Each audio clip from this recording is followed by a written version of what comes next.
And we are live. Hello Twat, hello Twitch, hello chat, hello YouTube. How is everyone doing? Hope you've had a wonderful time between now and the last time you saw me. I know I've been having a pretty good time, just chilling out, just working a bit on a fantasy world in which, you know, I'm a little bit proud of. I won't deny.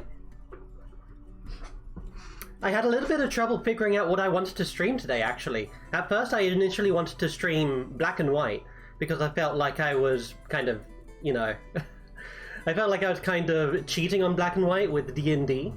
But I realized I still have things I need to get done today for D&D. And the stream on Tuesday went, like, super well, I think. So I figured, why not go ahead and give it another go? So there we go. Today, we are going to be working on a town, and let me see if I can show you what town I want to work on. I think I need to go and get this, this thing here set up quickly. So if we do a window capture, add, let's go ahead and add a new source.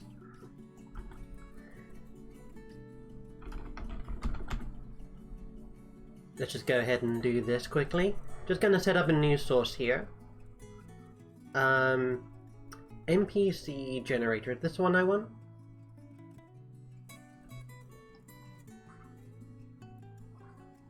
No, I want... Where is it? Not that one, that's my stream. NPC generate, is this one it? No, it needs to be... Hold on, is this it? No, that's not the one. 1 second here. Yards to feet, is this the one? Ah, this one's the one. Okay. Let's go ahead and add this. Let's go ahead and shrink this down so that it fits in this nice neat little box that we have set up over here. Might need to go over to the live view for this one. Come to think of it now. Let's go ahead and move this down here. So that looks like it should fit in. Okay. I don't know if there is a way to increase the size on this.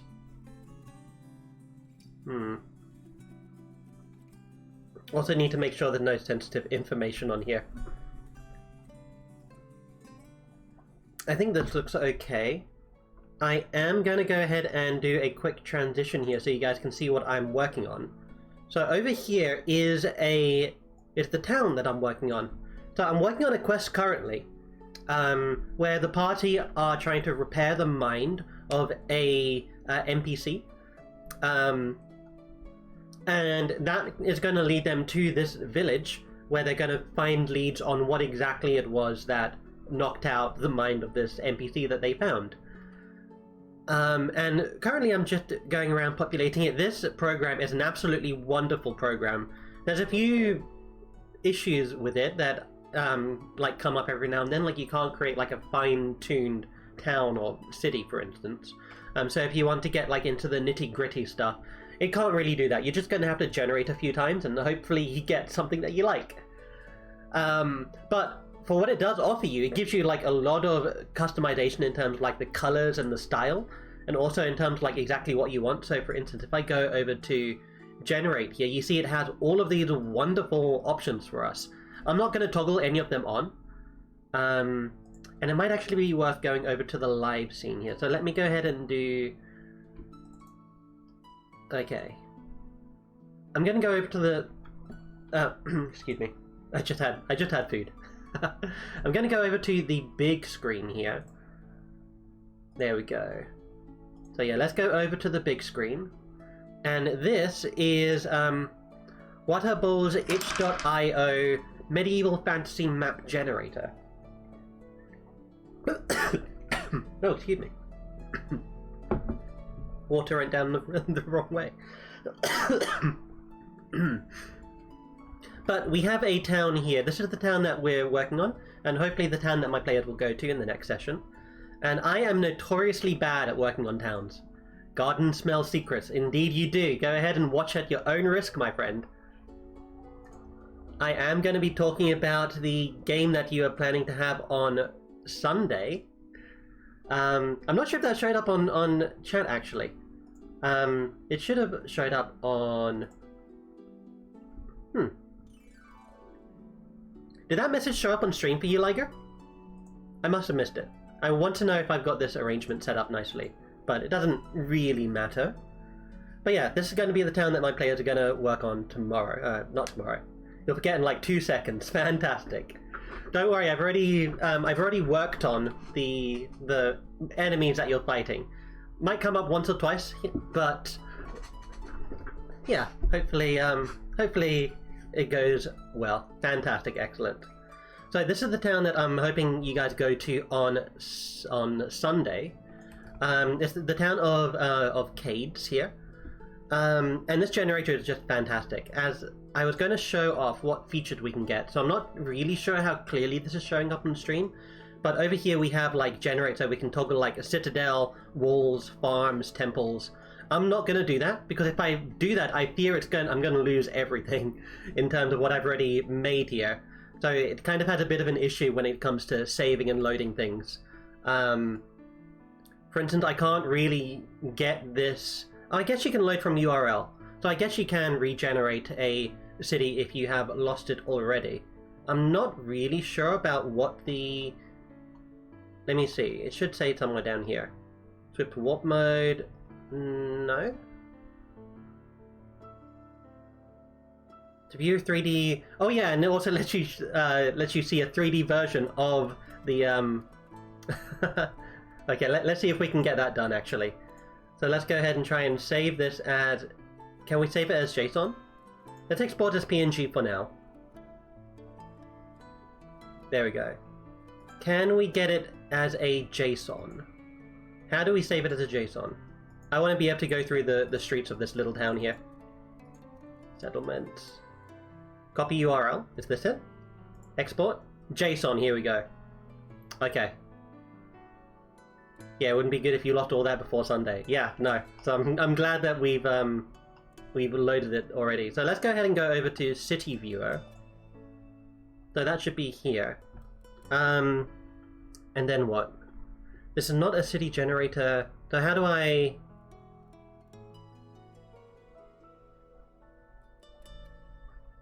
Can I just like drag it in here? No? How do I load?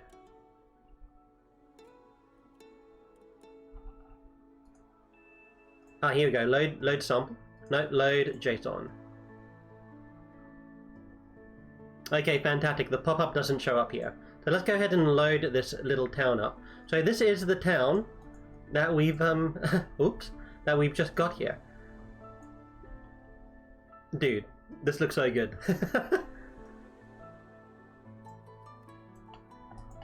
What are the controls?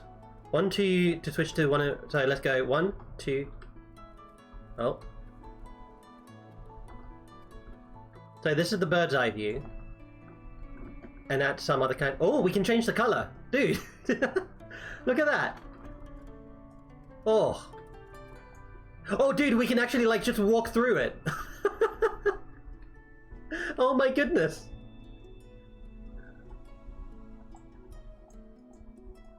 Wow. Okay. Yeah, no, this looks fantastic. So this here is what I'm planning to have be the big church of the area. Being in the country of Cinderia, it's very religious. So you're going to have like massive churches here. Let's see if we can get to the Alcazar. If I remember where that is, it should be towards the back over here. Can we go through? We can go through buildings. Excellent. Let me see. Maybe past this wall? Okay, here we go. This is the Alcazar. This is the big castle of the area. And then if we... There should be a wall somewhere over here. I think this is the exit. There we go. This is the exit. Cool. So let's go back to the top-down view. So yeah, pretty small town. Let me go ahead and bring up my notes here. So the town of Cades is a former supply town. Population of about 1,000 tieflings. Cinderia is a tiefling-populated location. It has a trading post, a tavern, and an inn, which are all present, and a blacksmith is in town as well. So let me go over to OneNote here. There we go. Let me go ahead and minimize this over. No, I don't need to minimize that. So this is basically where I make all my notes for the town of Cades here. So notable organizations, the Ecclesia of Euphories. So let's go back over to the window capture. And let's go back to this page here. So this is the Ecclesia, this is the Ecclesia of Euphories. Euphories is a religious figure in town. Don't know too much about her just yet, but we know enough that she is a religious figure, and she actually created this thing known as the Ageless Tear, which is a pretty cool artifact that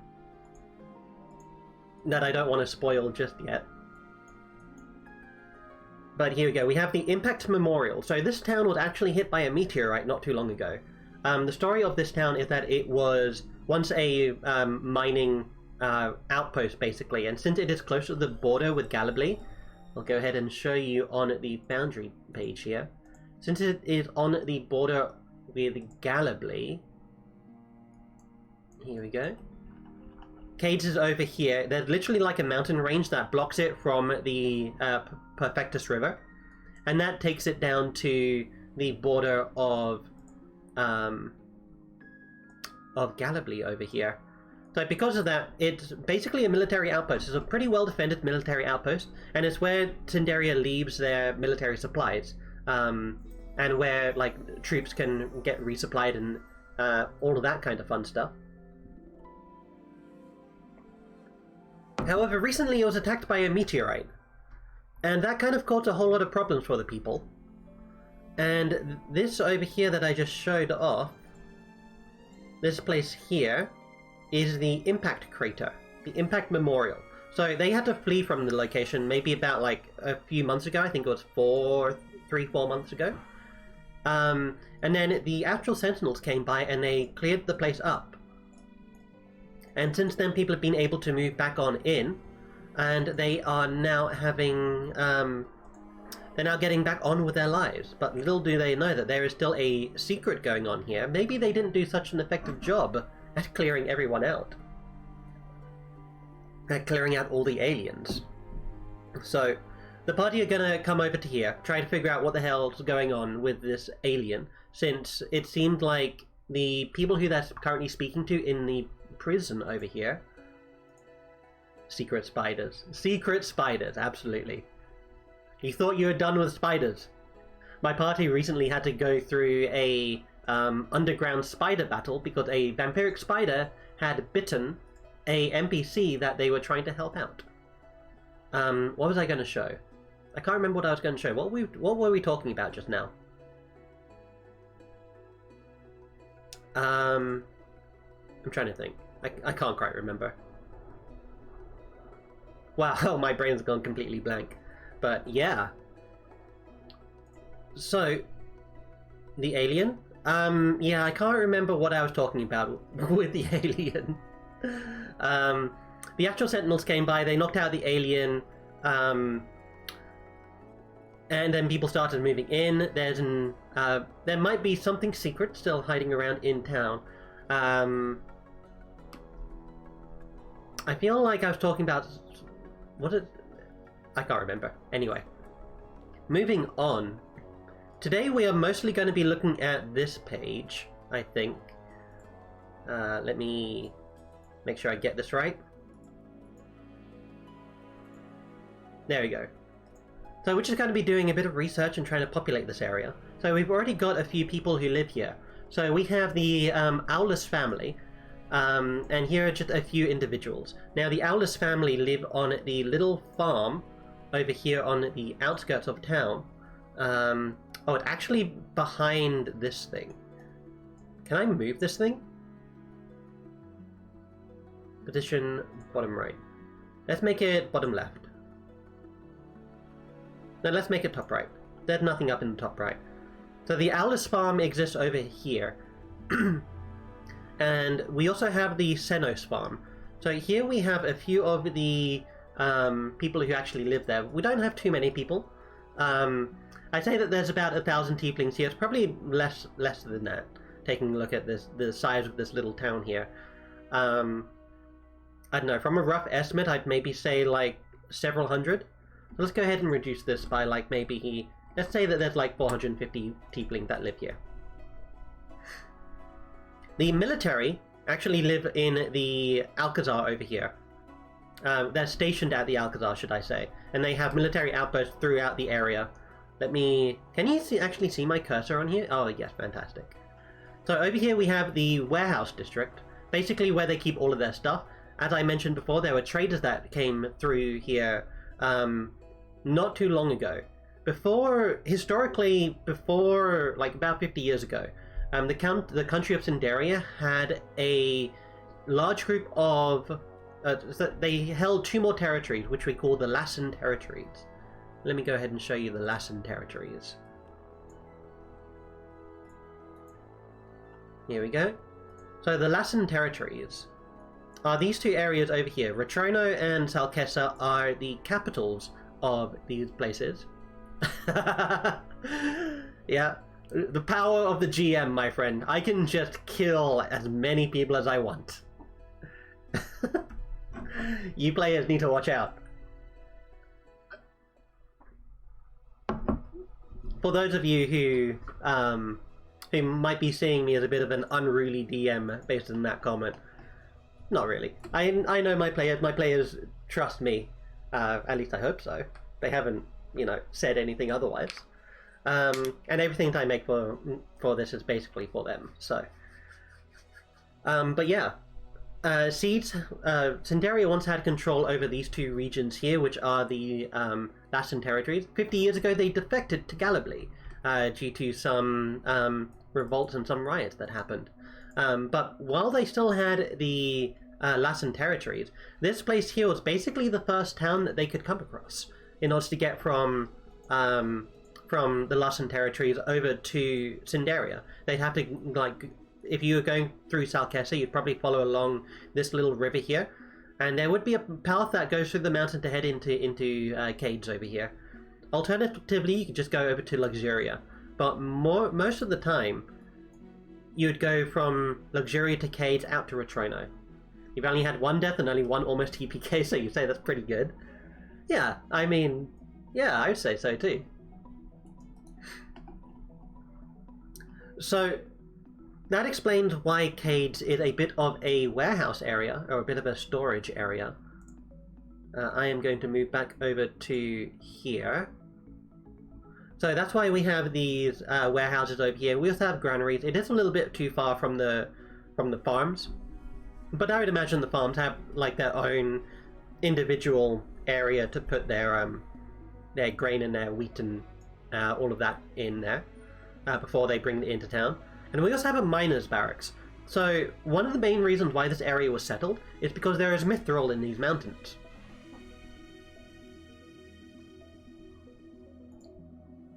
Ooh, here we go. Yeah, there's mithril over in these mountains. And it's one of the only mountain ranges that possesses mithril that I know of currently. So it's got use for the Cinderians.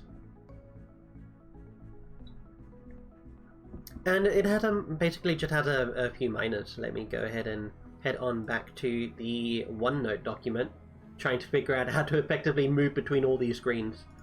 There we go.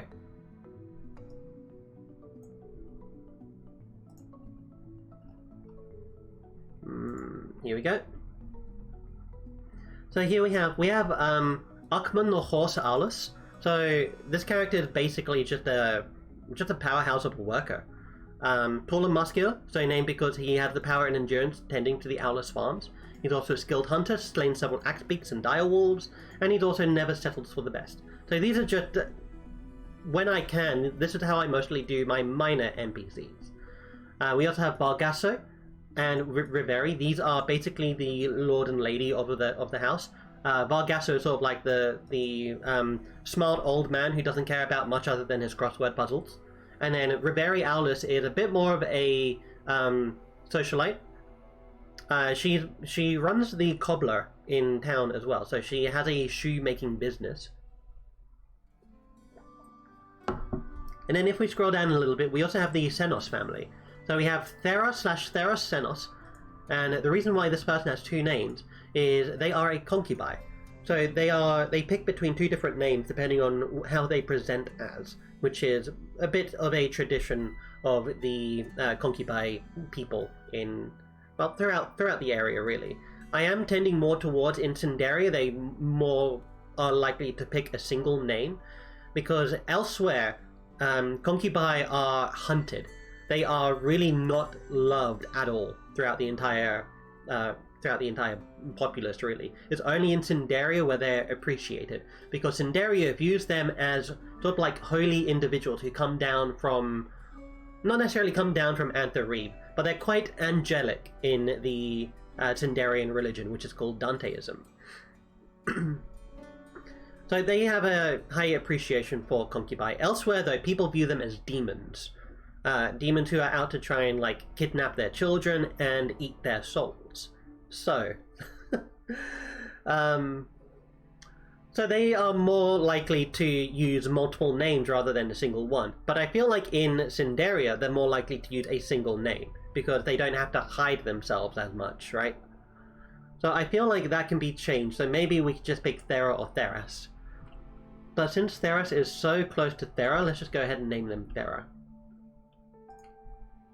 So Thera is basically he's a bard without being a bard. He loves everyone, he loves going out for a night on at the Laughing Mountain, which is the inn in town. He has ambitions to join the Gendam, and the Gendam are the military. Then we have Karen Senos, who is the adoptive father of Thera. And he's just generally viewed as like the happy uncle around town. I imagine him as kind of like a tall, lanky individual who has no family of his own, but his friends passed away, and so he adopted Thera, you know, sort of like what would you call that? Would that be like a last wish? I think that'd be like a last wish. Like, to respect the last wish of his dear friends who had departed. So he's raised Thera since a child, basically, and been really the only family they've had. And he's also had some experience working as an entertainer in Luxuria. Not sure how I'm going to be able to tie that into what the party is doing, but if they asked him about it, that's certainly going to be something that he can bring up. Then we have Oriana. Oriana, I think... Was it Oriana? One of these NPCs I'm not too happy with. A Dying Wish? Yeah, I think Dying Wish works. So, Oriana here I have written as Kane's sister and matron of the house. Wears red leather gloves, considers herself to be prim and proper, showed utmost etiquette, and she doesn't get along well with others who don't share their taste in discipline. So that kind of makes me seem like she's quite prudish, right? She can be found most of the time criticizing other people's dress. Yeah, I don't think the players are going to speak with this person that much. You might like it now that I've called it out, but, you know. Yeah, she's a bit of a bitch, honestly. But she's just there to help make the town feel a little bit more alive. I feel like one thing I need to do is I need to give everyone like an opinion on what happened recently with the meteorite. But most of all, I think, based on the character we've been through so far, I think Karen is certainly one of the people who would... Karen and Thera would certainly be the two most likely people to take lead and try and help bring people, like, to safety after the meteorite attack. Now, they have lost a lot of people, so I feel like a graveyard has to be in order. Oh, was this not live? Oh my goodness, that wasn't live. I need to keep remembering to press that button. There we go. I've been looking at this over here. So here we have the Aulis family, then we have the Senos family, and we've basically gone through all of these people so far. So let me go back to the screen that I just changed from, actually. Window capture, transition to here. And let me just move this over here. onto the screen so I can better access it. So I think we need some kind of graveyard nearby. Now I'm not really sure where exactly to put the graveyard. It doesn't seem like there is a decent enough location for it. It's possible if there's a person, place, or thing that needs peace, garden will be there. Yeah? I don't know if she needs peace though. If you're still talking about Oriana.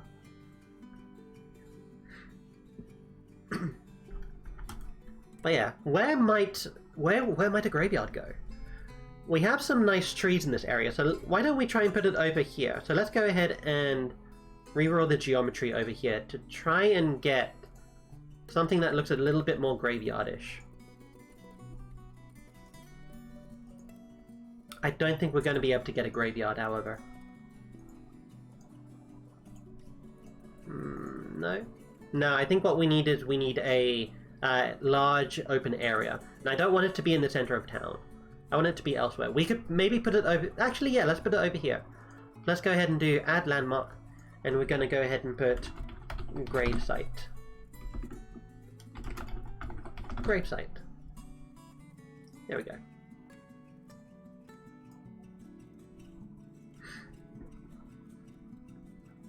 I think this town is looking pretty nice. One thing about making towns, I really feel like they take quite a long time.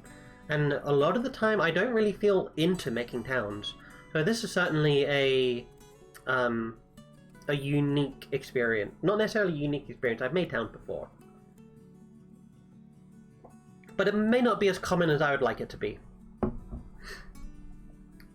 Not for how much wealth that I still need to build, of course.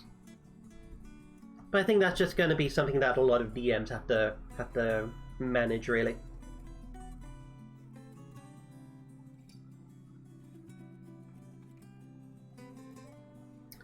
I believe we also need to place the blacksmith in here. So we have the Ecclesia, we have the Emissary's Outpost, we have the Hearty Hiker Tavern, Logan's Lodge. Ah, okay, let me go ahead and change the name of that. Where is it? I believe it was under... Here we go. So this needs to be the Hearty Hiker. Hearty Hiker. And you can bet they have some hearty elven wine over there. That's a little bit of an in-joke amongst our group. Now over here we have some information about Logan's Lodge. And really we have just one person working here so far. Maybe it could be a village? I'm sorry, I think my brain has moved on from what you're referring to there. Can you remind me what you're referring to?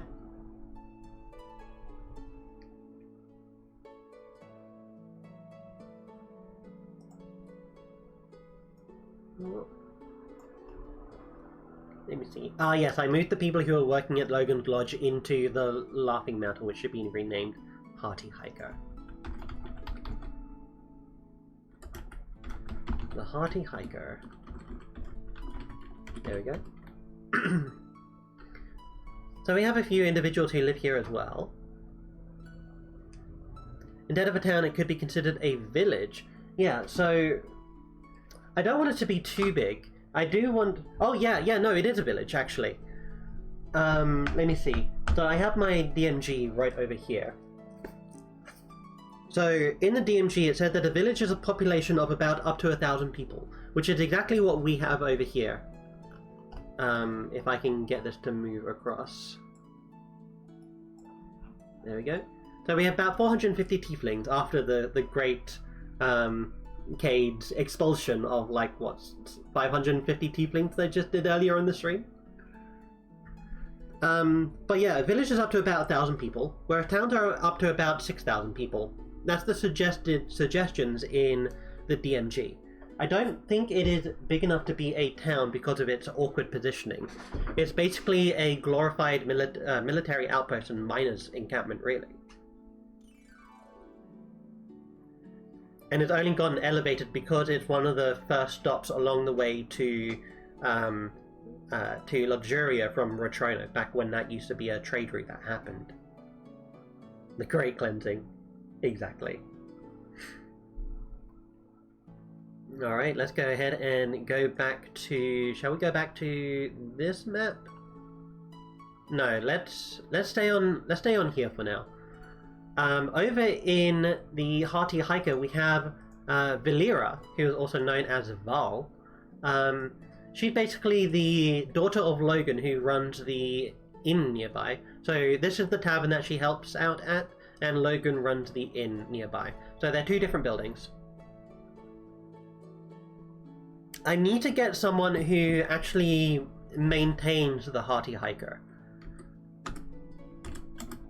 Because right now we just have two assistants. We have Valera and we have Roxy. So let me go ahead and bring back up... Where is it? Yeah, let's bring back up the window capture, but I also want to load into... Do I have the NPC generator up? Ah, it's over here, okay. Oops. There we go. Okay, I'm going to go ahead and try and zoom in a bit on here so it's a little bit more readable.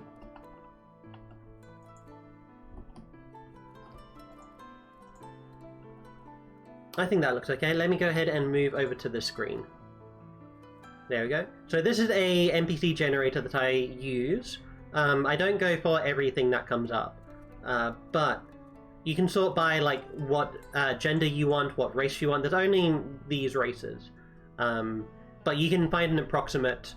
And I'm not sure the NPC descriptions change all too much when depending on the race. I think it's race agnostic. You can specify class if you want, and you can also specify alignment. And I think, yeah, let's go ahead and put any NPC. We should just put commoners. So who do I expect to actually run this inn? So it's called the Hearty Hiker. So it has to be about someone who has traveled quite a bit. And I know that in town we have the emissaries, and the emissaries are basically a group of concubi who fly around delivering messages to everyone in Zendaria. They're just like basically like a mail, like a post office, really.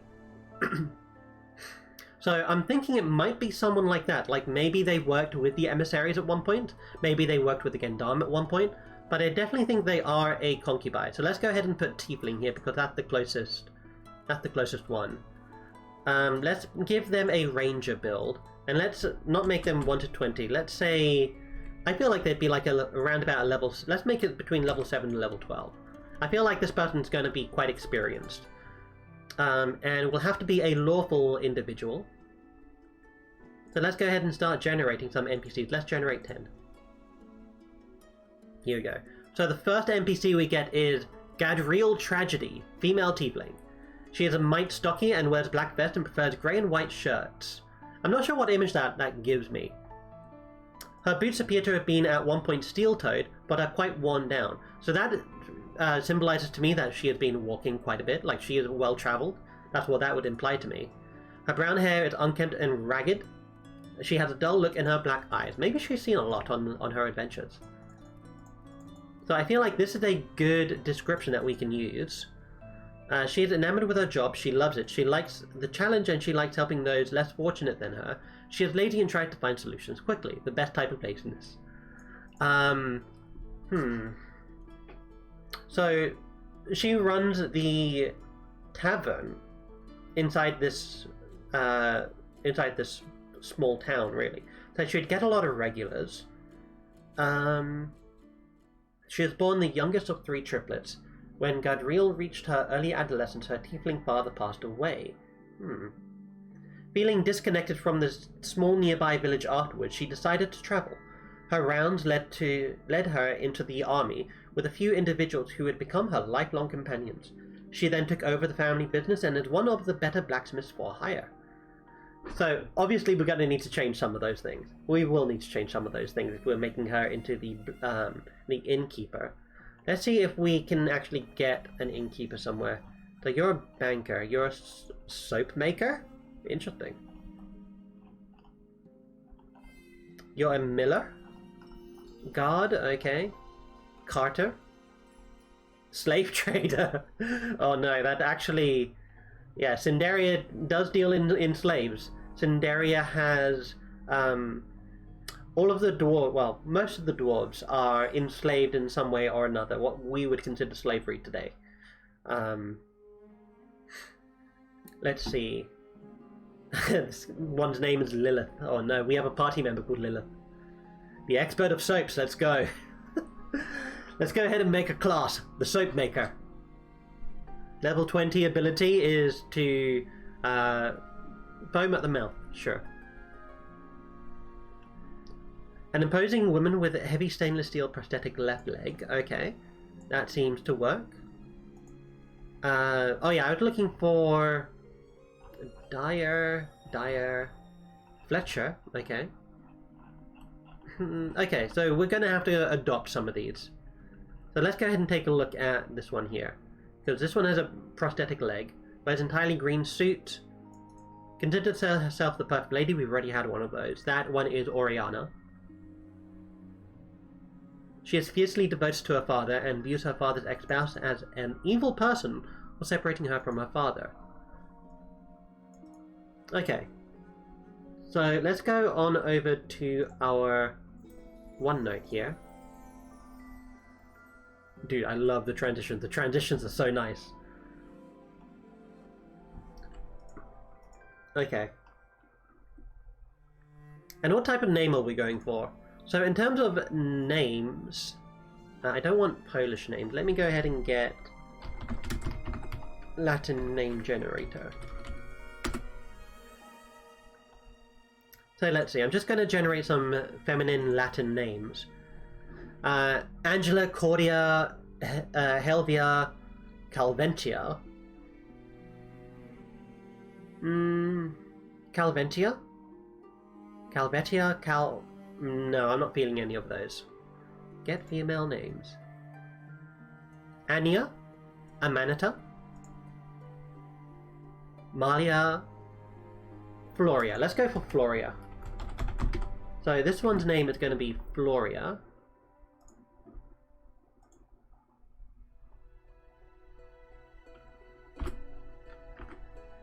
Okay. So, what do we know about Floria? We know that she used to work with the emissaries. Used to work with the emissaries.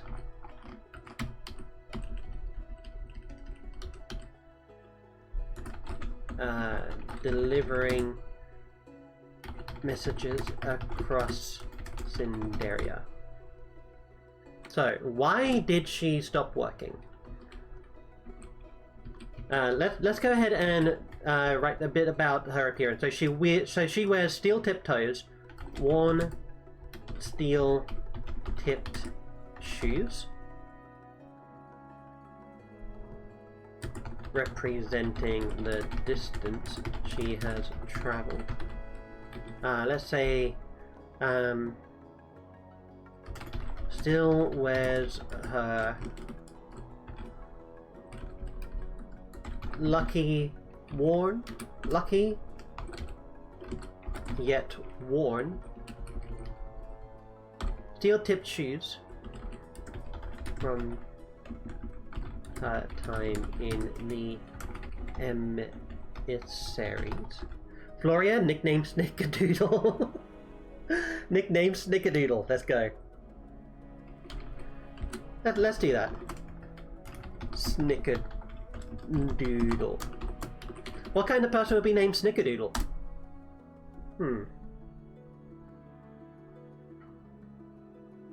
I'm not sure what connotations do you get when you think of the name Snickerdoodle? Some connotations I get, whimsical fun, a bit of silliness, maybe a bit chaotic. Also kind of get like a little bit of a fae energy to that.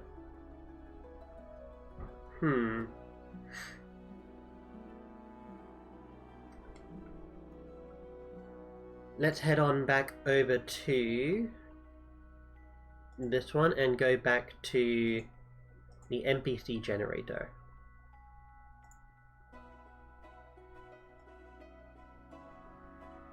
you get the connotation of pastries.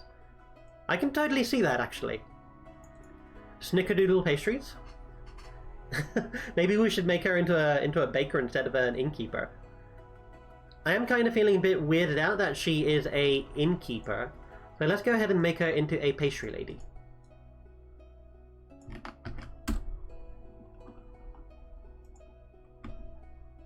Here we go. Control V. Snickerdoodle Bakery. There we go. Now this should be plenty more than enough for what we need. Oh, I didn't change my scene here. There we go. Now this should be plenty enough to supply the entire town with, right? There's only like what, 450 people? There we go. So we have the Snickerdoodle Bakery. So let's go back over to yeah, let's head back over to here. It all worked out, just a garden at plan. Garden is getting some attention here, man. Garden has power. Oh, hello there, glorious Zote. It is wonderful to see you again. How have you been since last stream?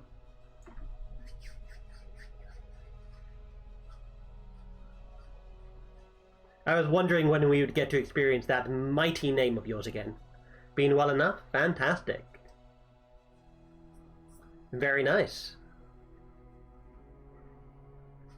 We are just carrying on, trying to make a town for the quest that we were working on Tuesday. So this is the small town that we're working on. We're working on the town of Cades here. And we're just doing a bit of NPC stuff. We are just making a baker's by the name of Snickerdoodle. And we are going to have to decide where to place it. Where should we place a baker's here on this map, do you think? I feel like it's got to be around the central area here. Or we can have it be this little corner place over here. Just tuck it away a little bit nicely. Central depot. Alrighty. So this over here appears to be... this over here is the church. We have the tavern and we have the lodge over here. And we have a cobbler over here. The great and mighty all-powerful Zote. There we go. I feel like we can... Let's place it over here. I feel like this is a nice place to add it. So, Snickerdoodle Bakery. There we go. Okay, so we have the Snickerdoodle Bakery over here. Actually, hold on a second. I feel like this is a great place. Should be at 2 small buildings. Need to have the butcher right next to it. Oh yeah. So we have the warehouses over here. We have people... So this way out here, the Culator's Hike. I think my camera is covering it a little bit. So let me try and scroll down a bit. There we go. Culator's Hike here. This is basically the path up into the mountains. Whereas most people who come into town would be coming along through here. So they travel along through the farm. So this would be people from, like, the capital, for instance, who are passing on by. I feel like it would need to be somewhere nearby. I do like the bakery being around here.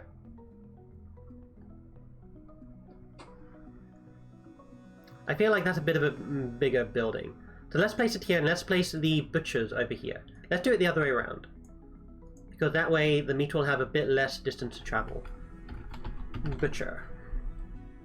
There we go. Now we need to figure out something about the butcher. So I'm going to go back over onto my OneNote screen over here. There we go. So we have a butcher. Let's go ahead and take a look at some of the NPCs we can generate. I think it has generated a butcher, actually. I'm just going to go ahead and scroll up here before I swap the scenes over to there. Occupation guard, miller, soap maker, banker. Close to a butcher, but not quite.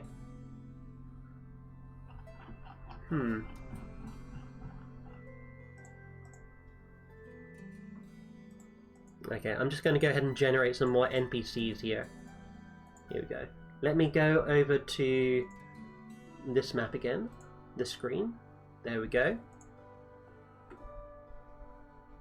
Okay, so who is this? We've got a cartwright.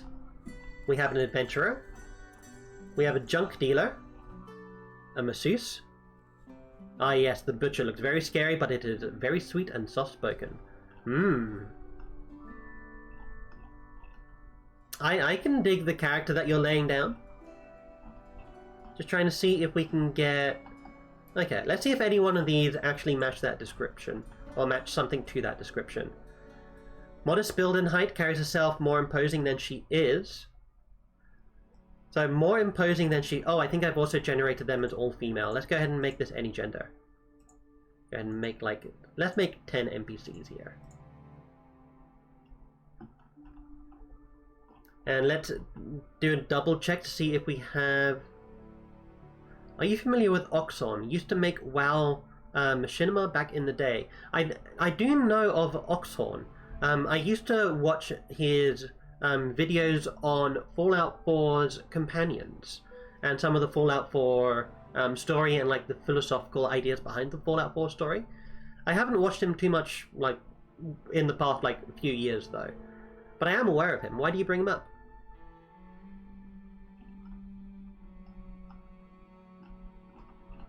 Let's see, we have a knight, a junk dealer. Arbitrary name idea. We Eat Flesh, ran by Francis Baconmeister, of course. I feel like We Eat Flesh. Oh my goodness. That is, I feel like it would have to be run by a goblin if that's the name that we're going to give it. And this is only just a small town. I want to try and keep it relatively true to it, but that is a fantastic name for a goblin-run bakery. Oh, not bakery, butchers, for sure. Animal tamer. We might use animal tamer actually. Oh, it's a reference? Oh, yeah, I absolutely missed it. That a World of Warcraft reference?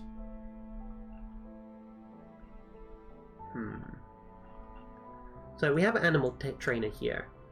Hulking man with gigantic muscles, well dressed, but he looks run down. He has blue hair, baby-faced.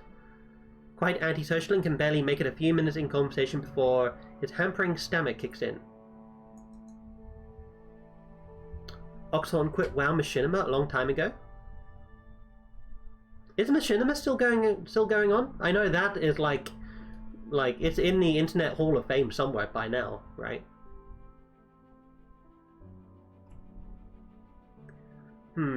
He got into the animal tamer business at a young age. So this character here is a quiet and antisocial one, can barely make it a few minutes in conversation. Oh, it got completely screwed over by someone somehow.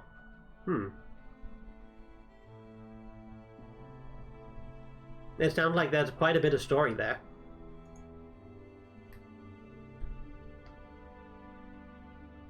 He is submissive, generally bored by everything, but will take part in whatever people ask of him. Let me see. I don't feel like this person is very sweet. So we can have him be quiet. Let's go ahead and have him be a bit quiet. So, butcher, I'm just going to go ahead and put name here as a bit of a placeholder. So, quiet and soft-spoken. Physically intimidating build. Oxhorn has been doing other stuff now, apparently.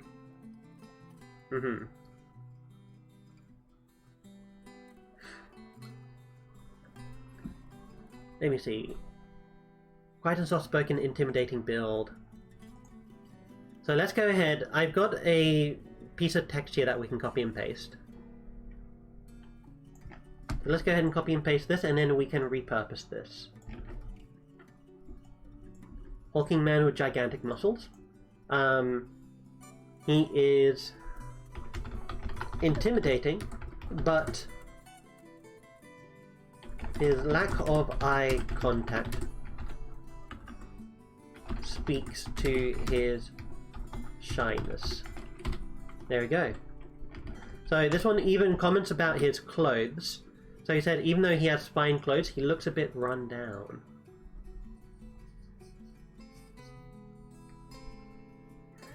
His final work with World of Warcraft was in 2013. Oh my goodness, that time still existed? I thought that 2013 was long forgotten to history by this point. Wow. I can barely remember what I was doing in 2013. Did I say 2015 just now? I might have said 2015. I meant 2013.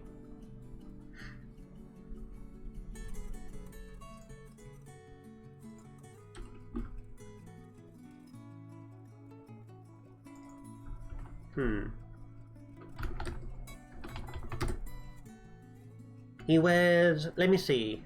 I'd imagine he'd be quite clean. So he would have quite cleanly clothes. His clothes are always very clean.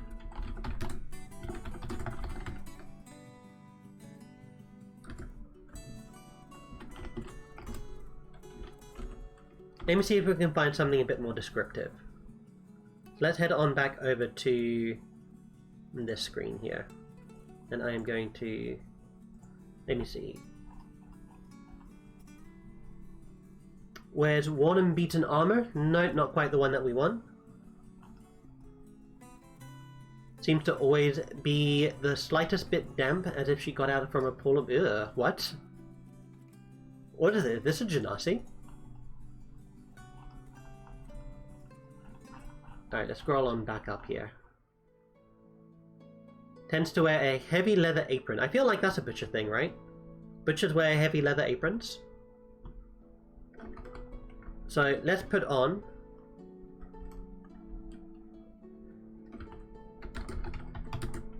he wears a heavy leather apron. Hope it's just a Genasi thing, otherwise Jesus Christ. Yeah.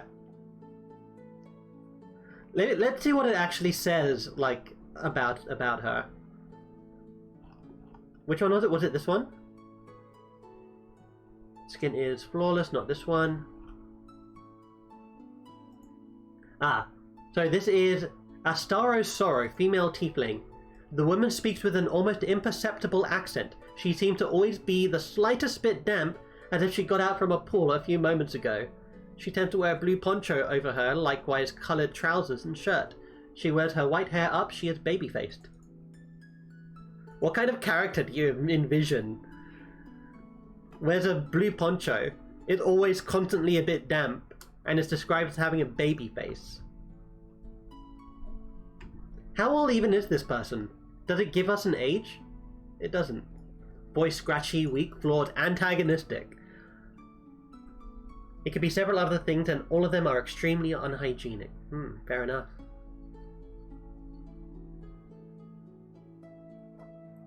I feel like that might be a little bit... so when I'm thinking about adding a character like this into the world, the first thing that comes up is the...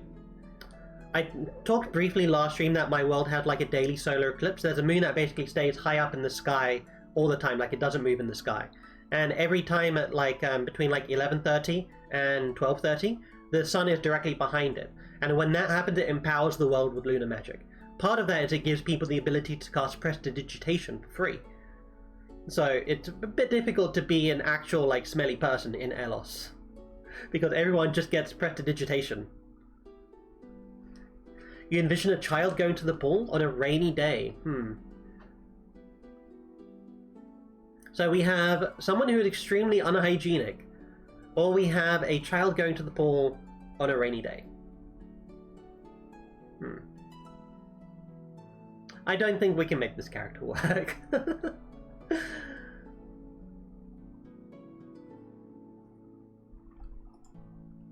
I am sorry, Astara, you will not be seeing the light of day in Elos anytime soon.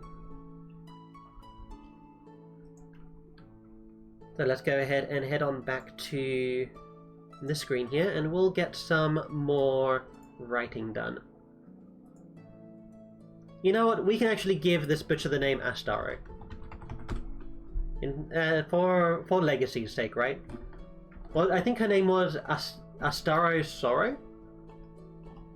Yeah, Astaro Sorrow. There we go. The butcher's name is Astaro Sorrow. So we're gonna change it from a man to a woman. She is intimidating, but her lack of eye contact speaks to her shyness. Shall we say to her awkwardness? To her social awkwardness. There we go. She wears a heavy leather apron. Let's see.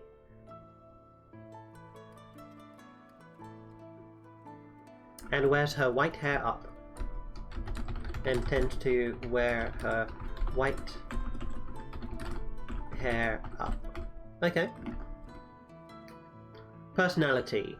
So we want this character to be a bit quiet. You just made a shy tomboy character. Beware if you have a bard. Do you have something to say about that, Liger? Liger is actually a player in my game. And he plays a bard, but he's not that type of bard.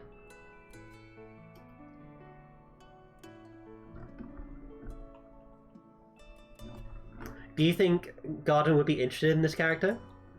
You hope Lotus doesn't get too interested in it? No, Lotus has Bianca.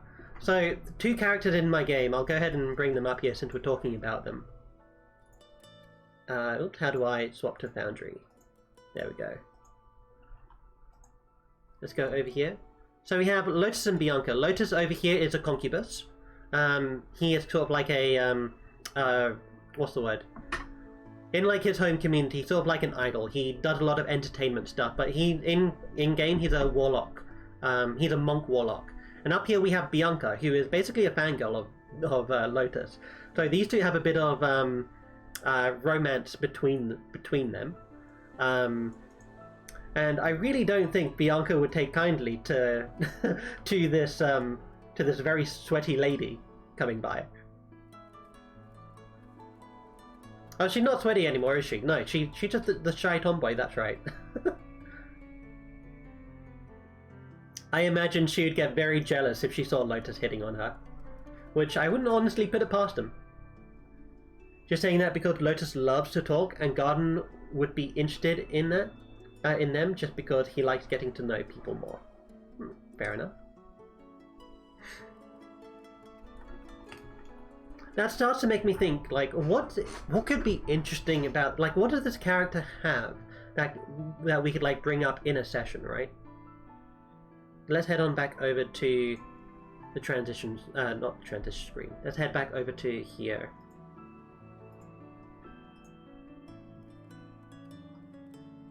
So, she is a butcher.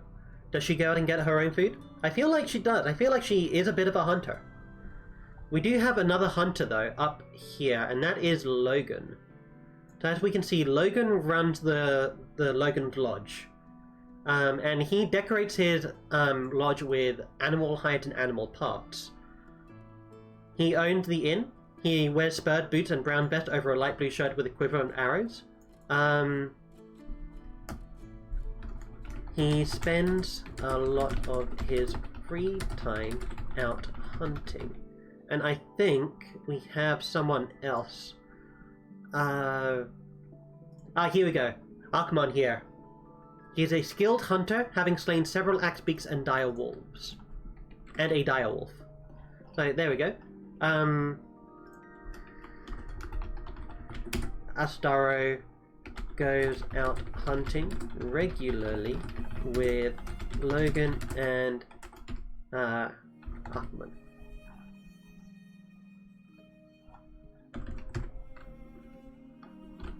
Okay. And this will be where she gets her produce from, basically. I feel like we have a decent individual here. So, because all of these individuals are skilled hunters, they would know the lay of the land pretty well. So, she knows how to navigate the area very well. And, what else? And how to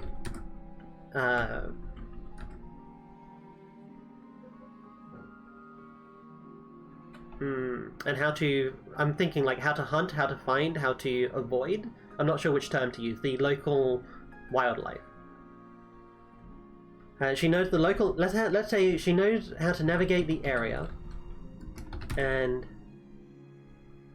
deal with the local fauna very well.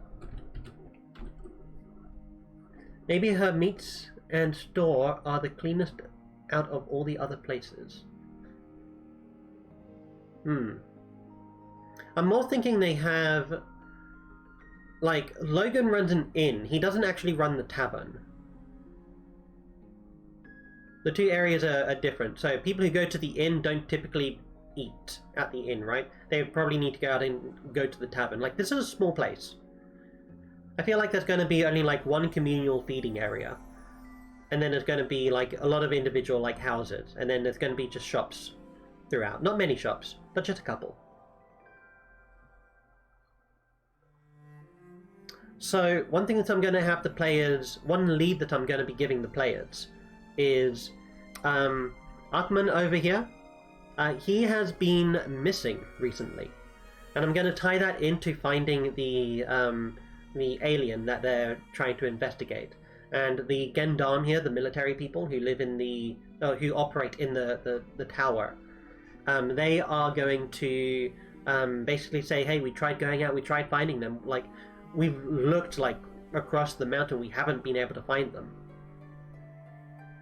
And that could prompt the players to go out and try and find where this individual is. There's going to be a little bit more that needs doing in addition to that, however. So it's not just like, hey, here's a missing person, can you go out and find them? I believe that some of my players will go out and like want to try and look for this person. But they do have this quest that they need to go and do, which is restoring the memory of this individual. The Alamals, yeah. The Alamals are apparently the aliens, according to my players. So, you know.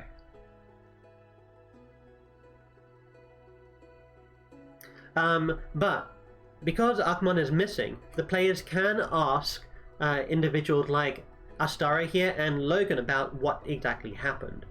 I'm not going to go into that on stream, because I feel like that's going to be a bit of a vital thing. Oh, hello there, Gabby. It is wonderful to see you again. How are you all doing today? Hope you're doing well. I am doing wonderfully. It was boiling hot, like, not too long before the stream, but it has now cooled down quite substantially, so I am feeling very nice. Oh, thank you so much for the follow, Gabby. That is very nice of you. Thank you very much. Hope you've had a wonderful time between now and the last time we saw you.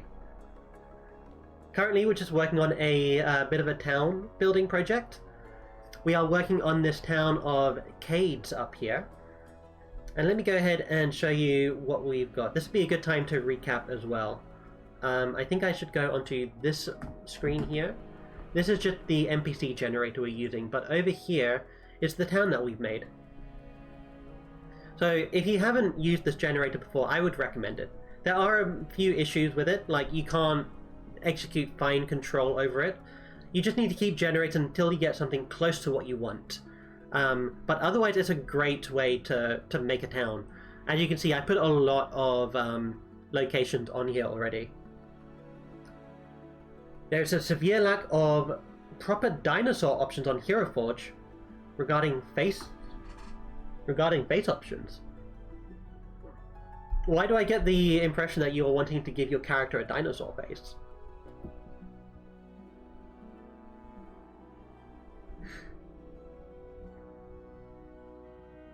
Or are you giving them a dinosaur pet?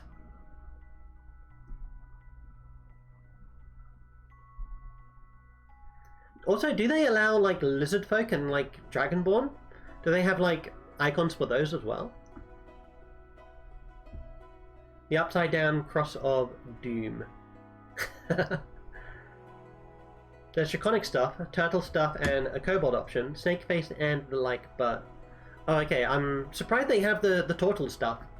I'm actually playing a turtle in our Tomb of Annihilation game, and it's the first time I played one. I only really played it because I rolled terribly on my stats, and I had no way to get like a high dexterity and like other things to get a high enough AC. So I just went with a turtle. You start off with 17 AC, so trying to cheat the system by picking a class that gives you set values.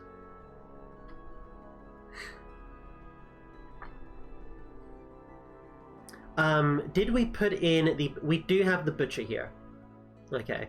We have the butcher, we have the Snickerdoodle Bakery, Hearty Hiker Tavern, Logan's Lodge, the Salient Souls. So that is from the Owless Farms lady who set that up there. Wants to make a Sauriel Primeval Druid. Ooh. That sounds great. What subclass?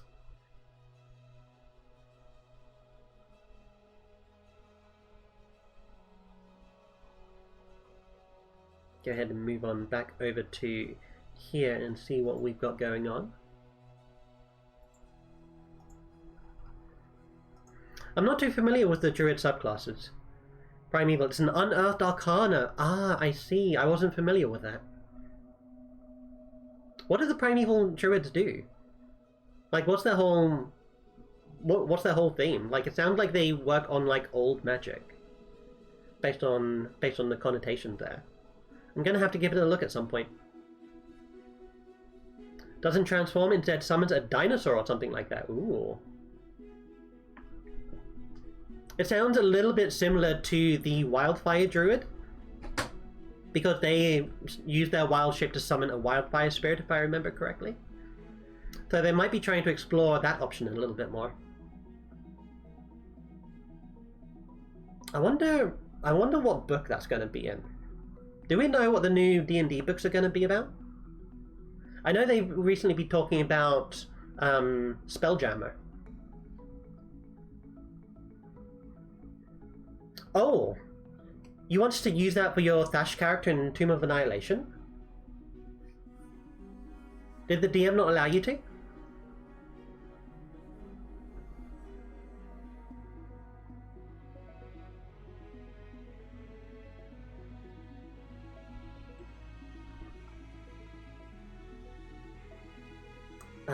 We're down here. We need to work a bit more on the butcher.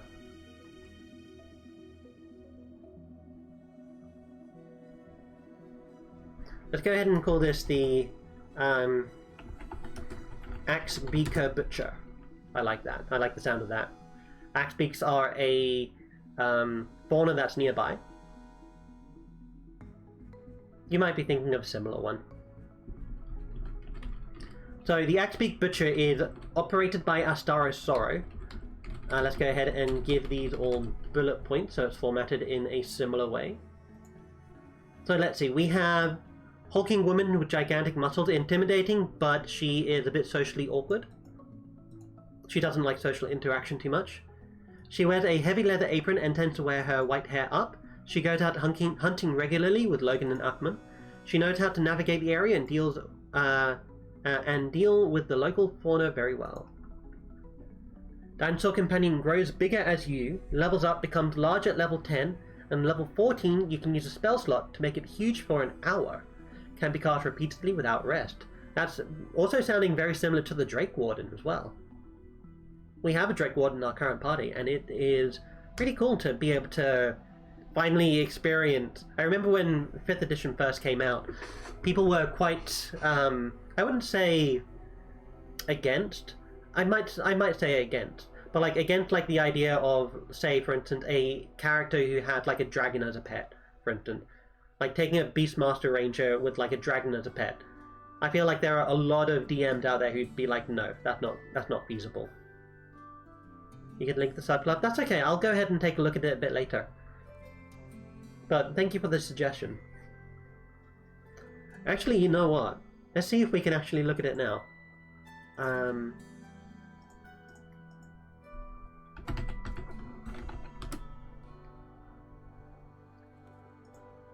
It should be in D&D Beyond if it is a...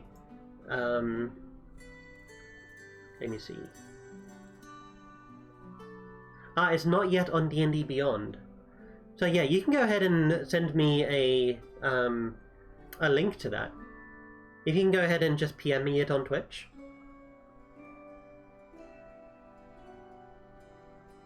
It's on 5e Wikidot. I wonder if it's on... Here, let me just take a look here quickly. Classes and subclasses.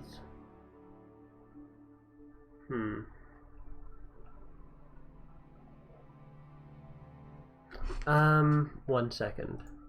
Filter.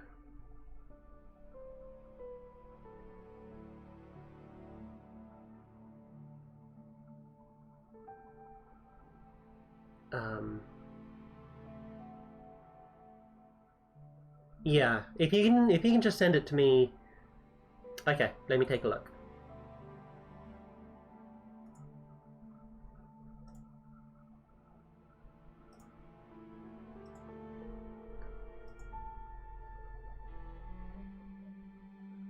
Okay, here we go. Let me move this on over to this tab here, and we can go ahead and give it a quick look. Oops. What did I minimize?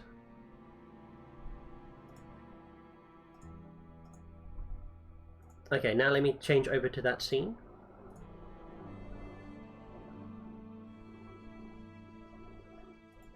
I do that. Here we go. Okay, so is that showing up okay? I might need to make that a little bit bigger. Though the land may change over time, it truly never forgets. By tapping into a time-worn memory of the earth, these druids summon bonds with their spirits of a primeval behemoth, a hulking creature that once ruled the ancient world alongside the giants. The most well-known are the dinosaurs, but spirits bonded with members of the primeval circle have also taken the form of ancient predecessors to today's common beasts and other fantastical titanic creatures. So it seems like it's really channeling the ancient world. Working alongside their companion spirit, most druids of the Circle of Primeval spend their lives delving into long-forgotten places and preserving the remnants of bygone eras. That gives them a very solid reason to go adventuring. I like that. Keeper of Old. Connection to the mighty primeval behemoths allow you insight into the ancient world. You gain proficiency in history. Okay. When you make an int history check, you can roll a d4 and add the number. Okay. So that is a flat d4 to all rolls. To all intelligence. Oh. To all history intelligence rolls. That's an okay starting feature, but we also get something else at level 2. This is the one that allows you to summon something. The one you wanted to use was with a COTD. What's a COTD? I'm not familiar with that anagram. Acronym? I think it's acronym. We get Primeval Companion. As an action, use a wild shape feature to summon a Primeval Companion rather than a shimming beast form. And it appears within 30 feet of you. It's friendly to you and your companions and it obeys your commands, okay. Creatures gain stats in the Primeval Companion stat block. Use your proficiency bonus to several places, so we have the stat block over here. So its armor class increases, its hit point increases based on your level. It gets saving throws, so you get your proficiency bonus to dex and con saves, which is very nice. Proficiency bonus equals your bonus, okay, of course.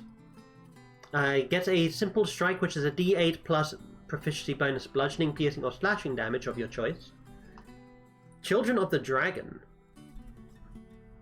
Is that like a compendium or like a homebrew compendium? Also gets a reaction intercept attack. When a creature the companion can see hits a target with an attack, and the target is within 5 feet of the companion, the target instead takes half the damage. When a creature the companion can see hits a target with an attack, and the target is within 5 feet of the companion. Okay, so you need to see the attacker, and you need to be within 5 feet of the person who was attacked. Oh, you heard the dog? Oh no! I had hoped the dog... I had hoped my microphone didn't pick up the dog. There's a dog that's outside my house, and he barks at everything as he goes by. The owner walks him around. There's a block of flats outside of my house. she walks this dog around, and literally everything that passes by, whether it be a paper bag, whether it be people in like their patio garden, the dog will bark at them. Think it's homebrew, yeah. But okay, so it's this it isn't the ice cream truck of doom. That has yet to arrive on stream, thankfully. Though saying that, it is a warm day. It is getting to about the time when it would be coming by, so we might hear the demon ice cream truck. It always comes along whenever we're playing Dungeons and Dragons, which is fantastic, because it is blaringly loud.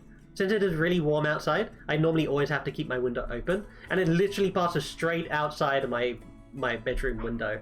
Normally I can hear it coming before the microphone does, so if it happens, don't worry, I'll mute myself while it goes by. But yeah, let's see. Your companion may evoke ancient predator like raptor or saber-toothed tigers, or it might be more inclined for defense, appearing as an armored ankylosaurus or a woolly rhino. Ooh, that should be a creature in black and white. A woolly rhino, could you imagine? These choices have no effect on the companion game statistics. Shares your initiative count, takes turn immediately after, uses its own movement and reaction, but the only action it takes on its turn is the dodge unless you use a bonus action to command it. Yeah, you totally do. Action can be one in stat block, so this feels like it is following the basic summoning text, basically. Okay, cool. So really, all it does, it has a decent armor class, I think, for a summon. It has a basic strike attack, but it also gets a intercept attack, which basically halves the damage if it is next to someone who is being attacked by someone that it can see. Level 6, you learn how to channel magic through your primeval companion. And you can cast spells with a range of... when you cast a spell with a range other than self, it can originate from... Okay, so you can cast spells through your companion, which is cool. If the primeval companion is affected by a spell you can cast that allows the creature to make a save against its effects, the companion has advantage on its saving throw. Okay, so if you get it caught up in your own AoE, then it can avoid it. It has a better chance of avoiding it. If it would normally take half damage, it instead takes no damage. Okay. Titanic Bond. It grows to large, and when you summon it, you can grant it either a climbing speed or a swimming speed. Ooh. Yeah, this is looking pretty cool. Right now it seemed definitely like a summon class. Like, what? Titanic Bond, Prehistoric Conduit, and Primeval Companion are all summon based. This is feeling very much like the Beastmaster, not Beastmaster, the Drake Warden.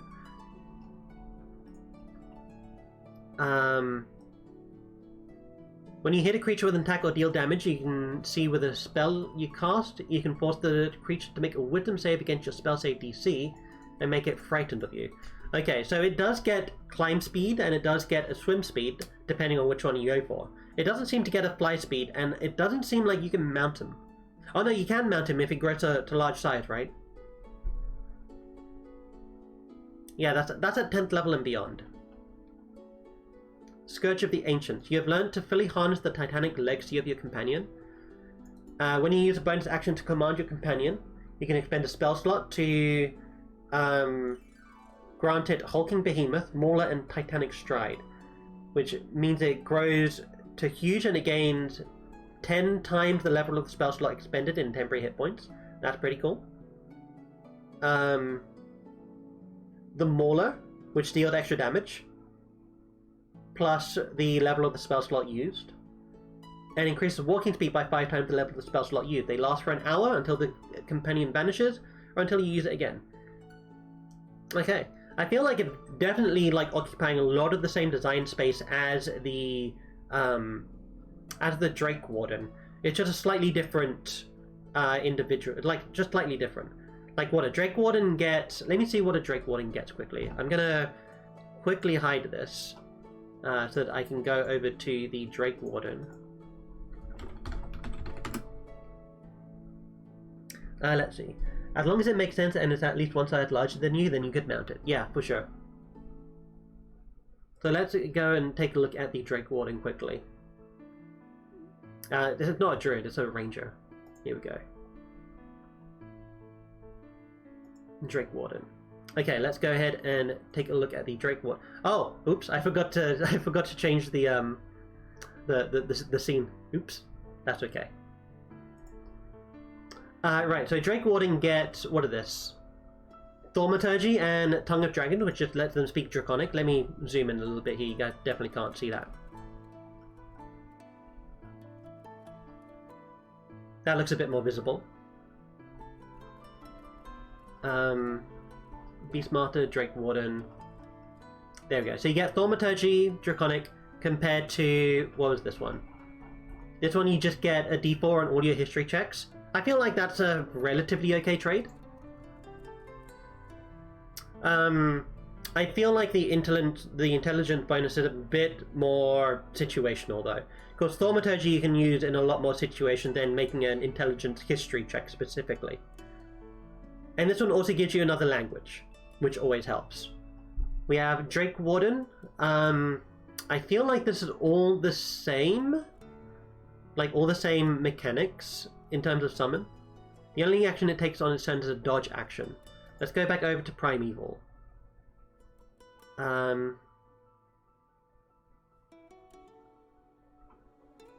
Yeah, but the only action it can take on its turn is the dodge action unless you use a bonus action. So that's all the same. That action can be one in a stat block or some other action. Okay. Remains until it... yeah, that also sounds familiar. So the Drake Companion gets what? 14 armor class? This one gets 13 armor class, so this one's a bit easier to hit. 5 times your ranger level. 5 plus 5 times your ranger level. Same thing here. And it has a 40 feet speed, compared to the 30 feet speed of the Primeval Companion. You know, as someone who hasn't played much D&D yet, this stuff does look a bit dull until level 14. That is something that, when you are playing, you need to keep in mind.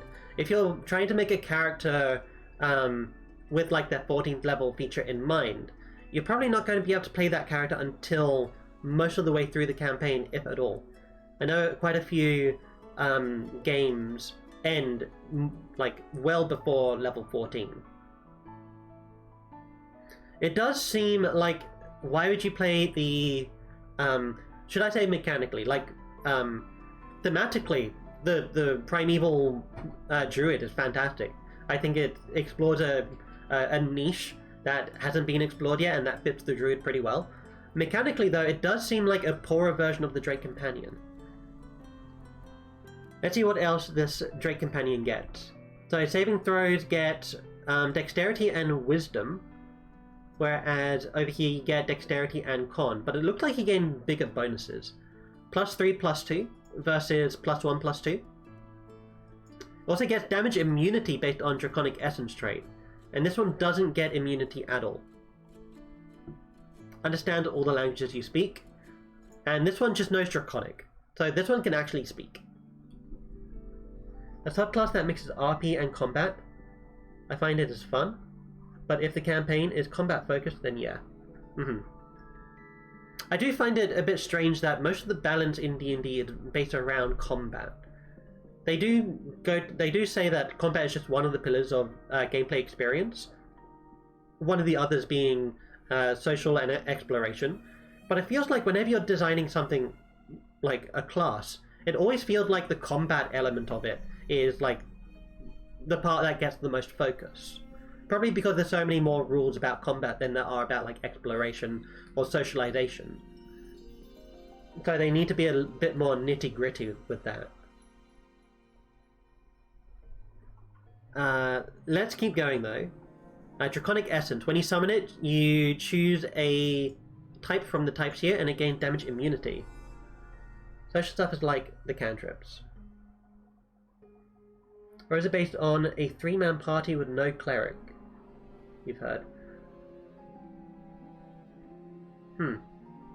I feel like if you were to ask them, they would probably say things like the challenge rating it's based around a 4-man party. At least with no magic items. I'm not sure. And then there's Prestidigitation, which is the best cantrip because why the heck would you even pick Druidcraft instead? Yeah. Prestidigitation seemed like the most versatile, should I say, all-purpose use cantrip. In terms of like versatility, I might say something like Minor Illusion might take the top spot for like utility cantrip. But Prestidigitation is certainly up there, and I do feel like it does outclass Druidcraft to some degree. But the main reason why you would take something like Druidcraft is because you want to be able to conjure flowers. You want to be able to help things grow with your Druidcraft, right? That's kind of like the fantasy role that it fills. Alright, so the Drake Companion here gets a damage immunity, whereas this thing really doesn't get anything other than an action and a reaction. Granted, the reaction does definitely help them mitigate damage, which is something that I don't think the Drake Companion does. The Drake Companion is more about damage. They do get a stronger weapon. The bite of the Drake Companion here only appears to be 1d6, whereas the Primeval Companion is a d8 plus PB. And plus PB on the Drake Companion. You like Druidcraft and Thaumaturgy? Yeah, I mean, they're good cantrip. Like, they're enjoyable to use, for sure. Totally wouldn't deny that. Being able to project your voice up to 300 feet definitely grabs attention. And Druidcraft is certainly like it lends itself nice to like a, just like the imagery, really. Like the imagery, the fantasy. The cool combat thing, I guess, is being able to throw spells through your companion. Given its increased speed and climbing or swimming, it could be a good way to be mobile. Yeah. So, I believe the Drake Companion gets Drake Mount, so instead of it growing in size, I think it might grow in size a bit later. Yeah, when you reach, what is this, 15th level, it grows to large size. But you can ride it as of, what is this? As of 7th with Drake Mount, but only you'll be able to ride it. Whereas the Primeval Companion, when you reach, what, level 10? Anyone else can ride it. Plus, you also get to cast spells through it, like you said, Zote, at level 5. I think it's level 5, right? So, no, sorry. Level 5, I meant level 10. I meant level 6. Yeah, the Drake can fly anyway, I believe. Oh, it can't normally. Right, hold on. Yeah, you're right. You can't use the flying speed of this feature? Ah, okay, so this feature gives the Drake a flying speed at level 7. I see. Cool. I feel like that's a bit of a cop-out, honestly. It's like you finally get to ride your draconic mount, but you can't fly. Imagine how annoyed someone would be. Like, let's say you give a new player like this class, and it's like, oh, you're a Drake Warden, and like, oh, that's cool. I get like this pet Drake that I get to ride. And like, no, actually, he's a bit too small. He needs to grow a little bit now. You can ride him as of 10th level and above. It's like, oh, cool. You get to 10th level. You finally manage to ride your mount. Like, cool. Now fly, and it doesn't work. You think the Draconic Mountain can fly at higher levels, though? Yeah, it certainly can fly at higher levels. It's just being able to get a feature that says you can finally mount it. Why would you want to mount your dragon? You want to fly. At least that's how it goes in my mind. I'm not sure about the populace. One thing you wish Druidcraft had was being able to tell you what time of day it is. They were able to do something like... Oh no, it predicts the weather. That's right. One of the funnest things that I did in the first session of the campaign, they started in this town of Elspeth, which was going to get hit by a meteorite. So before it got hit by a meteorite, they had like this wizard like just spouting this prophecy saying like, you know, hey, the Shadow Star has arrived and like all this kind of stuff, and things are going to be chaotic, but don't worry, I have the cure. He goes into his castle, he goes into his tower, and, you know, he makes contact with this entity, and then a meteorite falls. But before the meteorite fell, after the party heard the speech, I think it was... Who was it? It might have been the Bard, or... No, I think it was the... Oh, what was she? It was the ranger who casted Druidcraft to detect the weather in the future, and I just said the weather is flames. Why would you want to mount your dragon? You have an answer for that, but it's probably... Oh! Oh no, come on. Cloudy with a chance of meteors. Absolutely. Absolutely cloudy with a chance of meteors. And ever since then, I think it's been... It was such strong imagery, and followed by, like, the event that eventually happened. It was such strong imagery that people still, like, make jokes of it to this day. It's like, oh no, what's the weather like? And you just see the sweat dripping off of all the characters' faces as they try and figure out what the weather is before they cast the spell. But yeah, that was great. I enjoyed that. Going back to here, so yeah, the Primeval Druid is able to cast spells with a range of not touch, basically, through them at, what is that, 6th level, which is pretty early.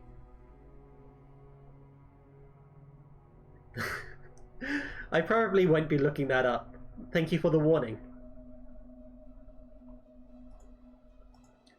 Let's see. And then 7th level here. Great to medium size. You can ride it, but you can't fly. And it deals magic damage. Is that something that the Primeval one does? Do they ever get like magical attacks on their weapon, on their creature? Let's see. Let's go and do Control F magic. No. So the attacks of the Primeval Companion are never magical, which is going to mean that its damage is going to like taper off severely in higher levels.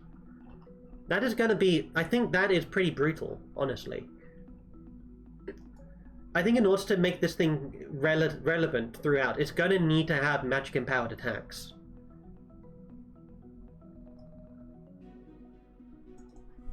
The creature is frightened. It does also give frightened as well when you summon it at level 10. But you do get a large creature.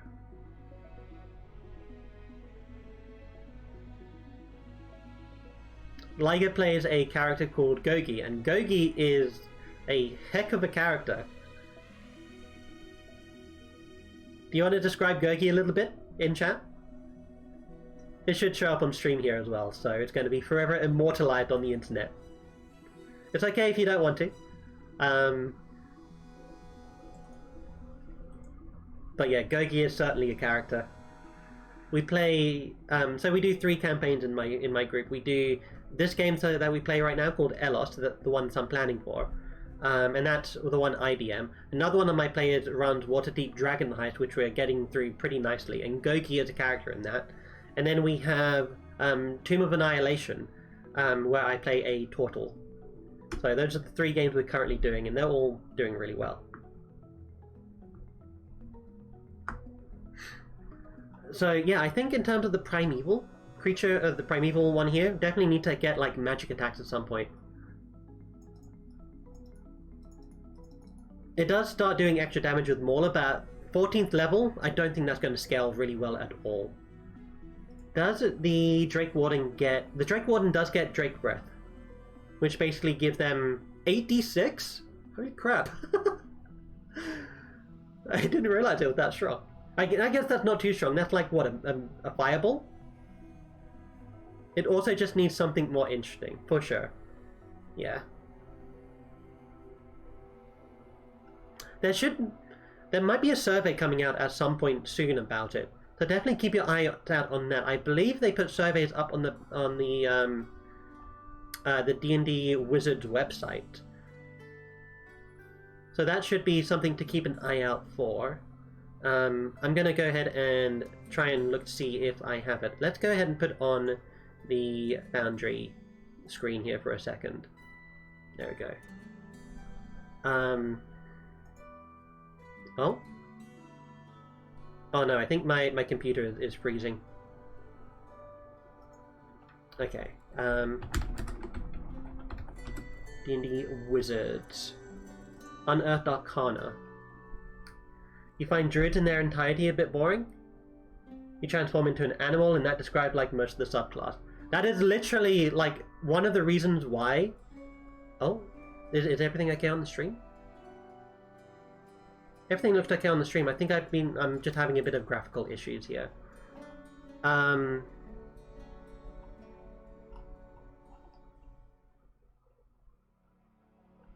I don't think they have a...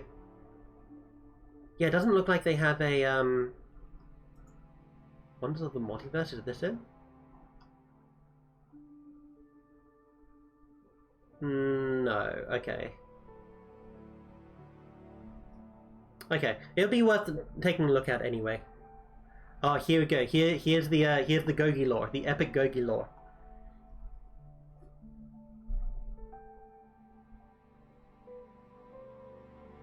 Gogi is a special case. He's a halfling warlock who always refers to himself in the first person. He talks to his sticky hand, which is his whip. His whip has like a hand at the end of it.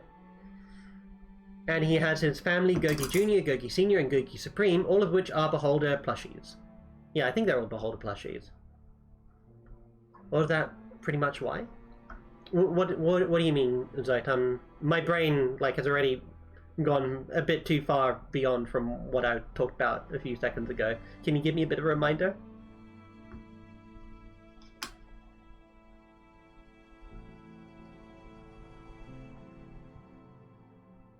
Alright, I'm gonna close the close this over here and this one here.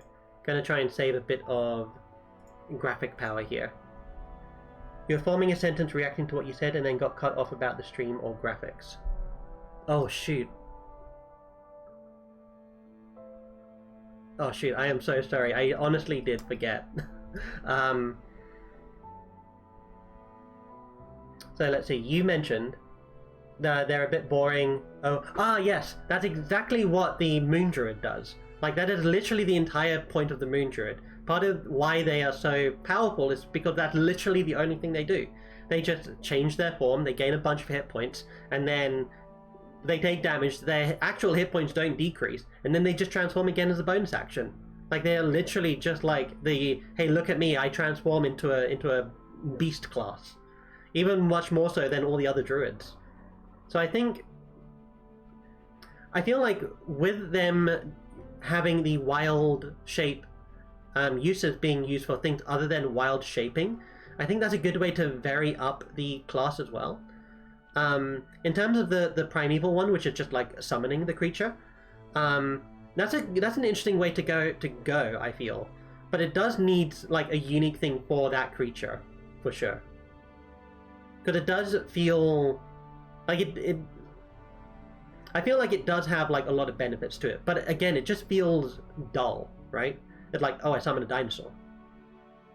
Cool, what does your dinosaur do? Well, a bunch of stuff, really. Can it punch a ghost? Not really. Can it climb? It can climb at 10th or 14th level, I can't remember which. Can you ride it? Oh yeah, I can ride it at 6th level. Can other people ride it? Ask the DM, right?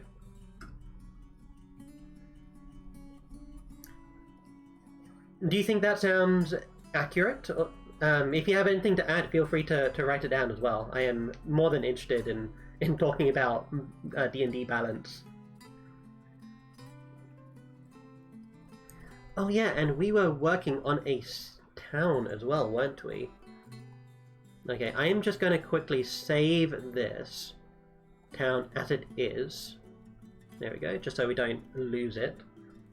Let's go back to here. Transition. There we go. So we still need to work on the butcher and the Snickerdoodle bakery. Have you looked much into the Fey Wanderer? What subclass is the Fey Wanderer? Is that a ranger subclass? Since we're on a subclass thing, let's go ahead and start talking a bit more about subclasses. It's Ranger. Okay. Let me go ahead and bring that up. D&D Beyond. Oh, is that a UA? You think subclasses should have a greater effect on what you are in general? Not just for druids, but just for any class. I'd agree, subclasses are super important in terms of your character's identity.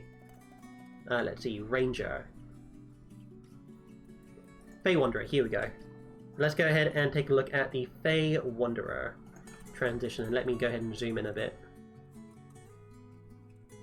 Is that zoomed enough? Let me zoom out a little bit. How does that look? Now let's zoom in. Okay, so we have the Fey Wanderer here. I haven't actually taken too much of a look into many of the new, like, Tasha's classes or anything. Primeval should have a lot of Firestorm and Time Magic stuff, as chaotic as nature gets. Yeah. I would probably agree with that. Like, you can use Time Magic to, like, make your creature bigger. I could also, like, totally see, like, some Geomancy stuff as well taking part, like Earth Magic, Fire Magic, as you mentioned. Storm Magic for sure. Like a Time Storm? Dude, that'd be epic. So, okay. Fey Wanderer. A Fey mystique surrounds you thanks to the boon of an Archfey. The shining fruit you ate from a talking tree, the magic spring you swam in, or some other auspicious event.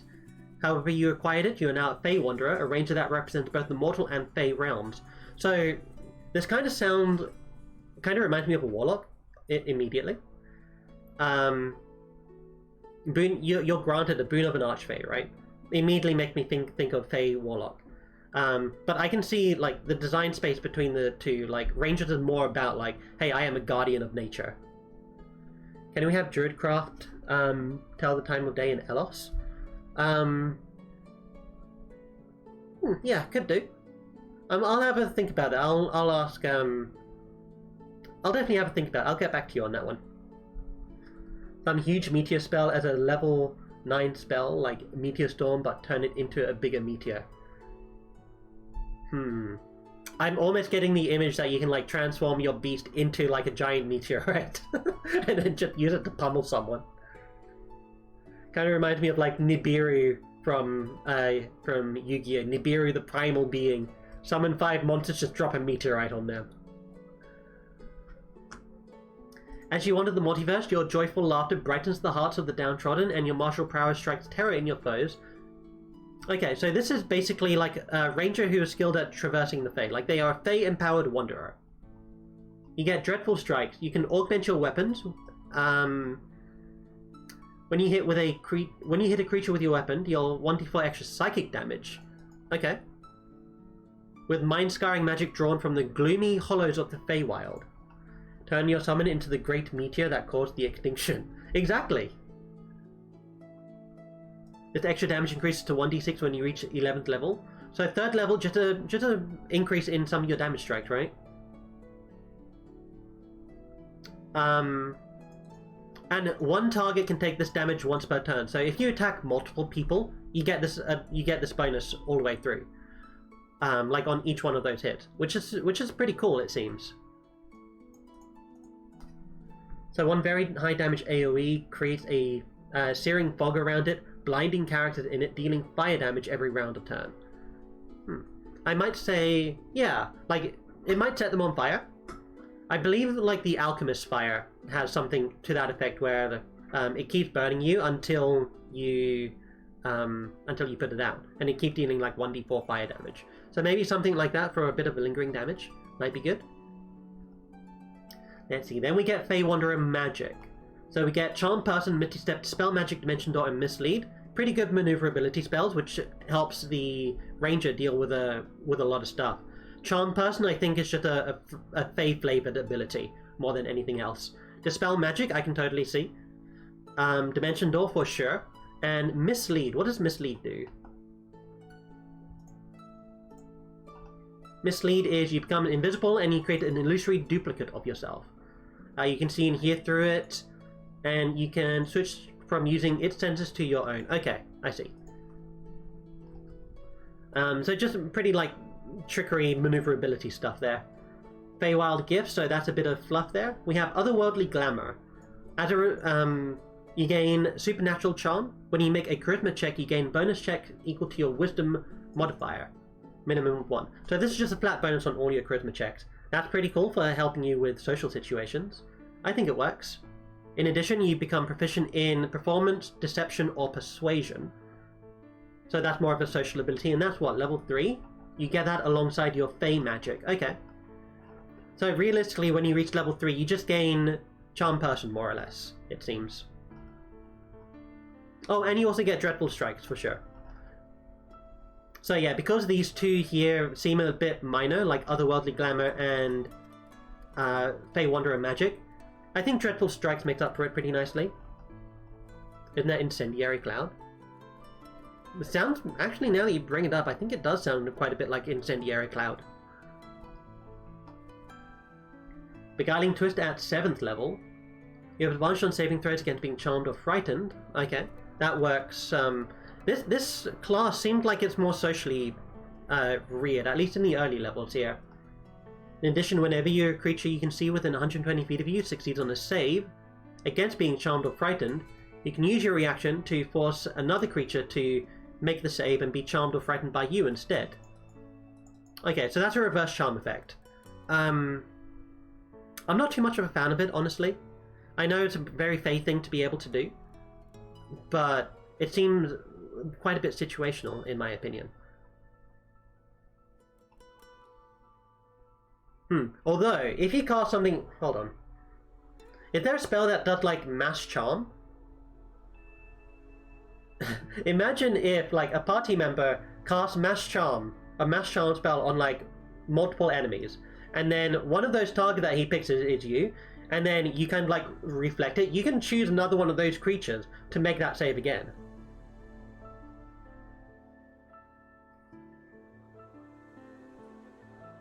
I feel like that's a little bit gamey though, but yeah, that can certainly be a thing. Fey Reinforcements. The Royal Courts of the Fey Wild have blessed you with the assistance of Fey beings. You know Summon Fey, a spell in Chapter 3. It doesn't count against the number of ranger spells.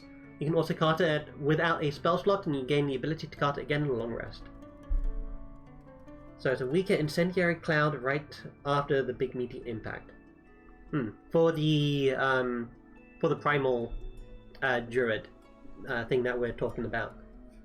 I think it's certainly thematic for sure, and it is like a nice big flashy thing that I think the second big flashy thing that the class I think might need for sure. 15th level we get Misty Wanderer. Hold on, what was this again? You just gain Summon Fey, and what did this do? Fey Spirit. What does it have? Charm Immunity. Actions, multi-attack, okay. Number of attack equal to half the spell's level, rounded down. And this spell is, what, a level 3? So at level 1... Hold on a second.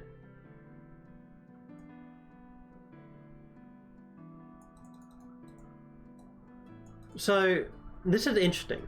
So, this gives you Summon Fey, right? You do think that classes need a special subclass-specific ability at level 20? Yeah, typically the capstones... Isn't that different between classes? I can't quite remember. I feel like some subclasses have their capstone at 20. For instance, like all the paladin subclasses. And then some classes get a capstone at 20. For instance, warlocks get, I think, Eldritch Master or something. Yeah, like the absolute peak of what your subclass can do.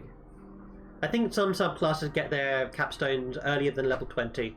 And then there might be like a 20th level feature for like the main class. But talking about this Fey Spirit thing here, so this spell is a level 3 spell, and the Ranger class here, the Fey Reinforcement, says that you can cast it once without a spell slot. So that means that the spell slot you're going to be using to cast it is going to be the base spell. Like, it's going to be treated as if it's the base spell. If you cast a spell without a spell slot, it's treated at the lowest level spell that it can be cast at. So if you use this, which is an 11th level feature, you're able to summon this thing, which is only able to make 1 attack, because half of 3 rounded down is 1. Which deals, what, 1d6 plus 3 plus the spell's level piercing damage plus a d6 force damage? That's actually quite a bit. Like, that's what, 2d6 plus 3 plus the spell's level? So that's 2d6 plus 6. But that's only 1 attack at level 11. You're not. It doesn't seem like you're going to be using this for melee attacks. So nice Fey Step.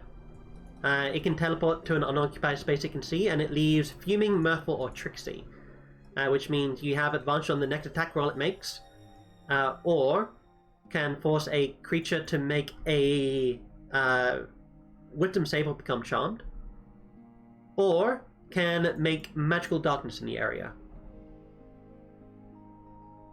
With a level 14 spell, making it gargantuan for an hour instead. Sadly, you think Paladins are the only class that have subclasses that have something specific at 20th level. I don't necessarily see that as a problem, because we're all still getting capstoned anyway. I think it's more about the perception of... I don't know, I think it's like more of a perception thing. Like, do you want the Warlock to gain their subclass features at level 20, or do you want them to gain their Eldritch Master thing at level 20, right? I feel like either way, by level 20, you're still going to have both of them. But yeah, so far for this Fey Ranger, Fey Reinforcement isn't really impressive so far, I don't think. You can use your own Ranger spells to spell slots to cast it, but Rangers don't really get high-level spells. And at 11th level, let's see what you get at 11th level. So at level 11, you know a 3rd level spell slot. Okay, so you still have... Oh no, where is it? You still have... Let me go ahead and zoom out a bit. You still only have 3rd level spells at this time. So far it seemed like it's mostly social, and then there's a bit of maneuverability with some of the spells that you get access to, and then you get a small bonus in Fey Reinforcement, which is just a spell outside of your spell list that you can cast, which gives you a minor spirit NPC. You can make it so that it doesn't have concentration. Okay. And then lastly you have Misty Wanderer. You can slip in and out of the Feywild to move in the blink of an eye. You can cast Misty Step without expending a spell slot, do so a number of times equal to your Wisdom modifier, and regain them all during a long rest. In addition, when you cast it, you can bring along one willing creature you can see. So I wouldn't say that the Fey Ranger is overly, strong. I would say that it's very good in maneuverability, which is something that Rangers typically excel at. In terms of combat, I wouldn't say it's, super good. The only relevant combat thing I think they get seems to be some teleportation spells, and an extra d4 psychic damage on a hit. To me, it doesn't matter much since it's rare to even get to level 20. Yeah, exactly, right? With a level 14 spell, making it gargantuan... Oh yeah, so I read that one already. Okay. But yeah, what are your opinions... So, Vel, if you're still in the chat, what is your opinion of the Fey Wanderer?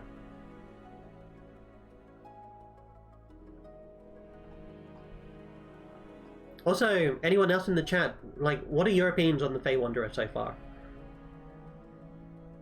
And do any of you have experience playing it? Ranger is one of the class that I've never actually honestly played. So, I think the closest I ever got to playing a Ranger was playing an Arcane Archer Fighter, which is cheating the system, I think.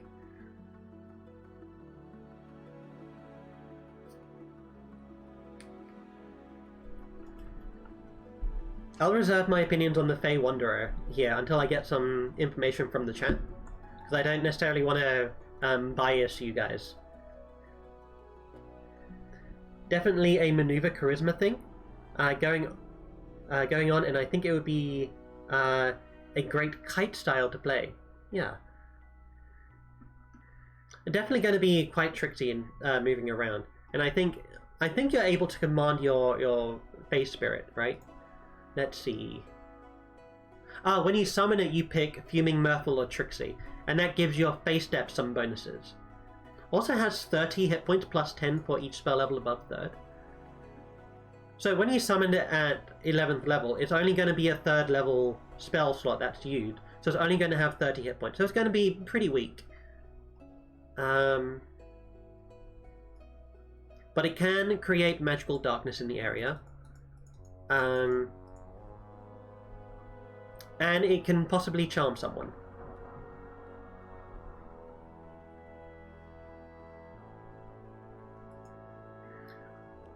I'm not sure how good my assessment is going to be because I'm not very familiar with rangers at all. I do know that the one ranger that I have in my group, let's go ahead over to our Foundry map here. The one character we have in our group over here, Lilith, she is a Drake Warden Ranger. Me and her player spent quite a bit of time going through the Ranger class and also the Ranger UA and also the Tasha Ranger stuff to basically pick and choose features to make the Ranger a bit more accessible to play. So that tells me that the Rangers aren't really... Rangers have a few issues with them, is what that tells me.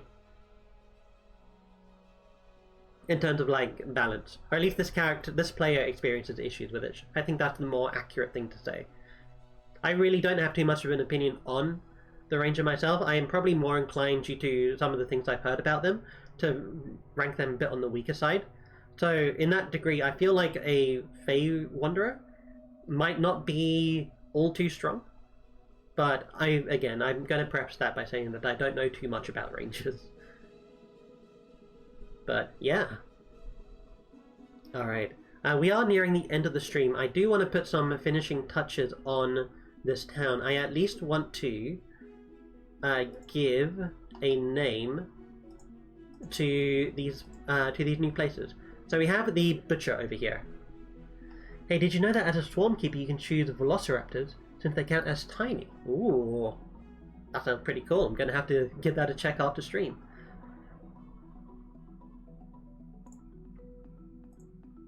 Alright, let's bring up the window capture here. Transition. Nope, not that one. Wait, is it that? No, I need to bring up the other one here. There we go, this one. So, we have Astaro, the Astaro Sorrow. Ah, that's right, we named the butchers the Axebeak Butcher. You're planning a Fey Wanderer with piercing weapons using feet using a shield, spears, javelins, and short swords as a satyr. Oh, dude, that sounds super thematic. That sounds like it's going to be a great character to play. What do you think's got you most excited about playing that character? I'm already excited upon hearing it. I feel like the weapon choices is quite creative. Whenever I think of Rangers, first thing that always comes to my mind is something like, just like, you know, bows and crossbows. So it's really cool to see that you're thinking of using spears and javelins.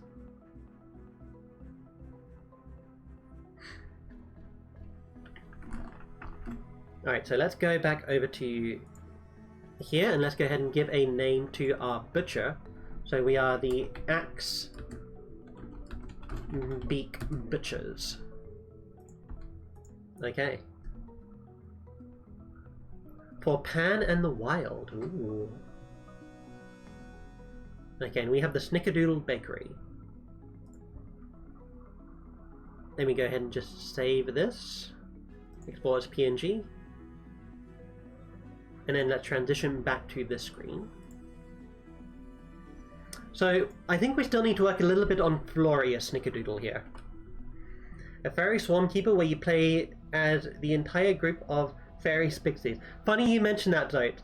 We had a play-by-post at one point where one of our players, who is the DM for Tomb of Annihilation, played literally like a legion of fairies. Like, there wasn't one individual in there. Like, he role-played many individuals within the swarm.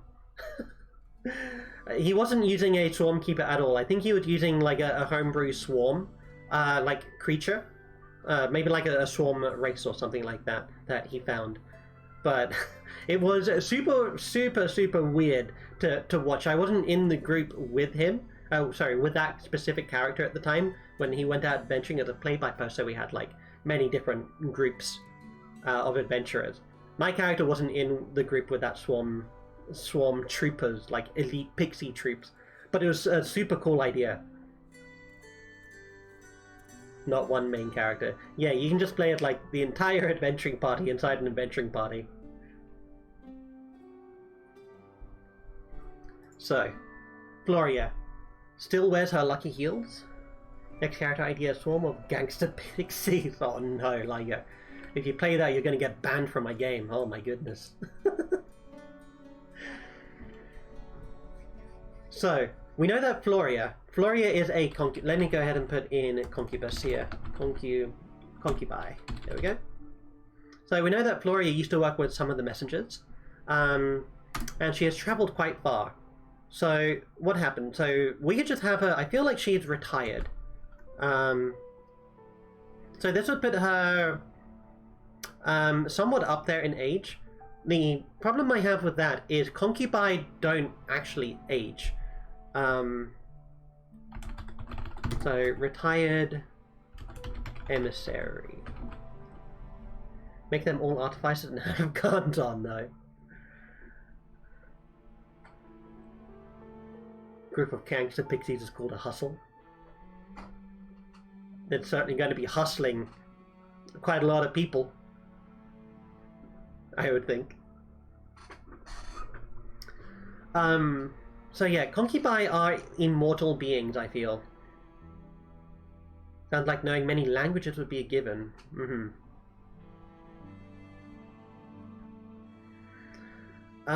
Concubi are like biologically immortal. They basically mature to, like, say, young 20s, and then they remain that way until they are killed. They do tend to stay alive for... Outside of Cinderia, they're hunted. Like, they are literally hunted. They have to hide amongst the population, and every, like, you know, every generation or two, they need to change their physical appearance, move to a new location, and get a new name. Otherwise, they'll be outed as a demon, basically, because the concubi are fiends. That's their creature type. They're, like, in terms of characters, they are, like, actually human people. Well, I wouldn't say human people. They are, they're, like, emotional characters. They're not, like, demonic at all. Yeah, I did look at the Incubus Succubi race in 5th edition. I'm like, I really like the demon aesthetic, so I want to try and make that into a race. Ah, extremely sensitive to diseases. That would be interesting. Has an old-fashioned manner of speaking or behavior trait that recurs. Ooh. If Garden was a concubine, then he would have all 3 boxes checked. Old-fashioned manner of behavior. So she would speak in a rather antiquated language, right? Speaks...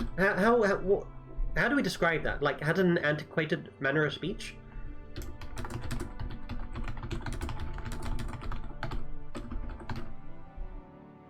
They end up dying in a human lifespan anyways, because there's a good chance they'll catch cold at some point.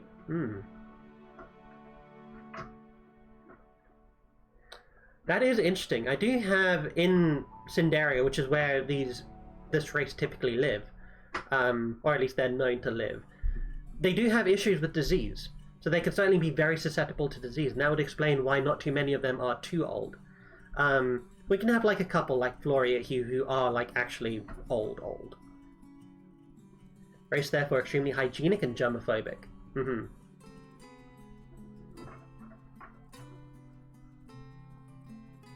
You guys are so full of ideas. Oh my goodness. You guys are coming up with so many great ideas.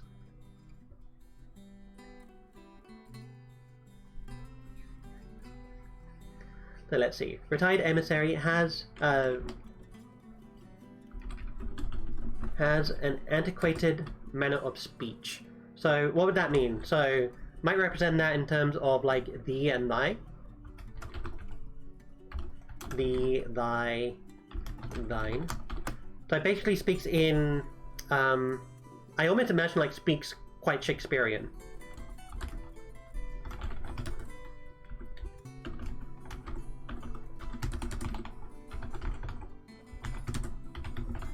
How do you spell Shakespearean? Okay, Google, help me out. There we go.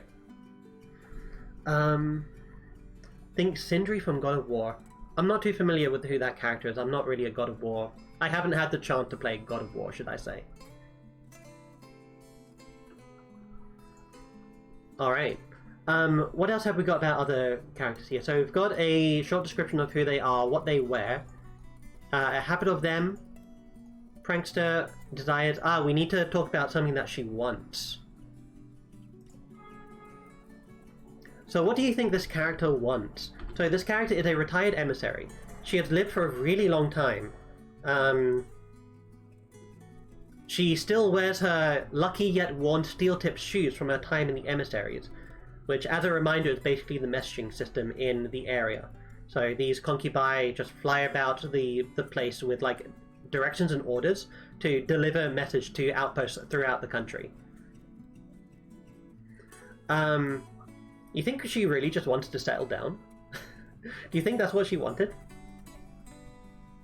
Or maybe she'd annoyed some individuals, and she is now in Cades here, outside of her fiend form, perhaps.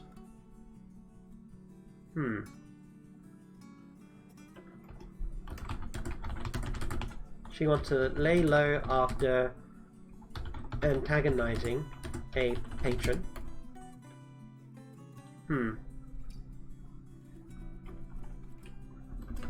After antagonizing a... let's see, whoa, who would they antagonize? Let's say antagonizing a priest.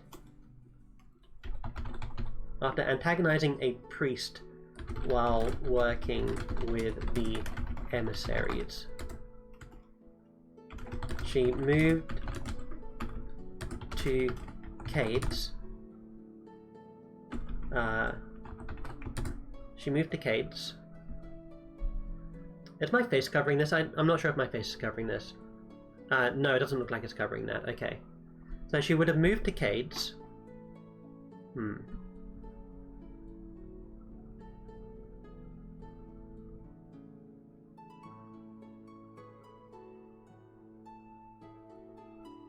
Yeah. She moved to Cades to avoid people she knew. Let's see. And she speaks in an old school manner.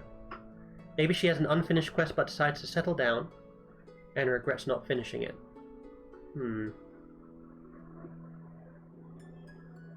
I think I'm going to have to think on this. I feel like my mental faculties are dimming down now that we're towards the end of the stream.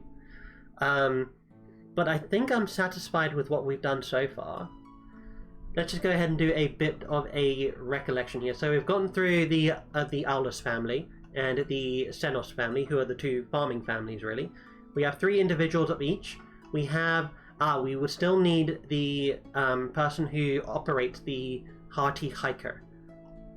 But we do have a really cool character in Astarasoro, the absolutely not sweaty individual. Who goes on hiking trips, goes on hunting trips with both Logan and Achman. We have Floria Snickerdoodle, who is a former emissary who basically just set up a bakery here to live a nice quiet life. Nothing shady going on at all, just a nice quiet life. And then we have Harper Bright. Oh, I think I made this one off stream. We don't need to fill out Riveri's salient souls because Riveri is... where is she? She's up here. I've already described who she is. And she doesn't really need too much help with running that because it's a relatively small town. But yeah. Okay, let's yeah, let's head on back to this screen here. Yeah. Alright, I'm going to go ahead and see if any one of my Twitch social circle are currently online. Wamulet appears to be online. That'll be a great person to go ahead and send you guys to. So, Wamulet is currently streaming Kingdom Newlands? What is this? Kingdom Newlands. Looked like a pretty cool side-scrolling game. Let's go ahead and click raid and go to Wamulet. Alright, so thank you guys very much for stopping by on the stream. I hope you guys have enjoyed, and I hope that there have been some inspiration that you guys have been enjoying. I will see you all later.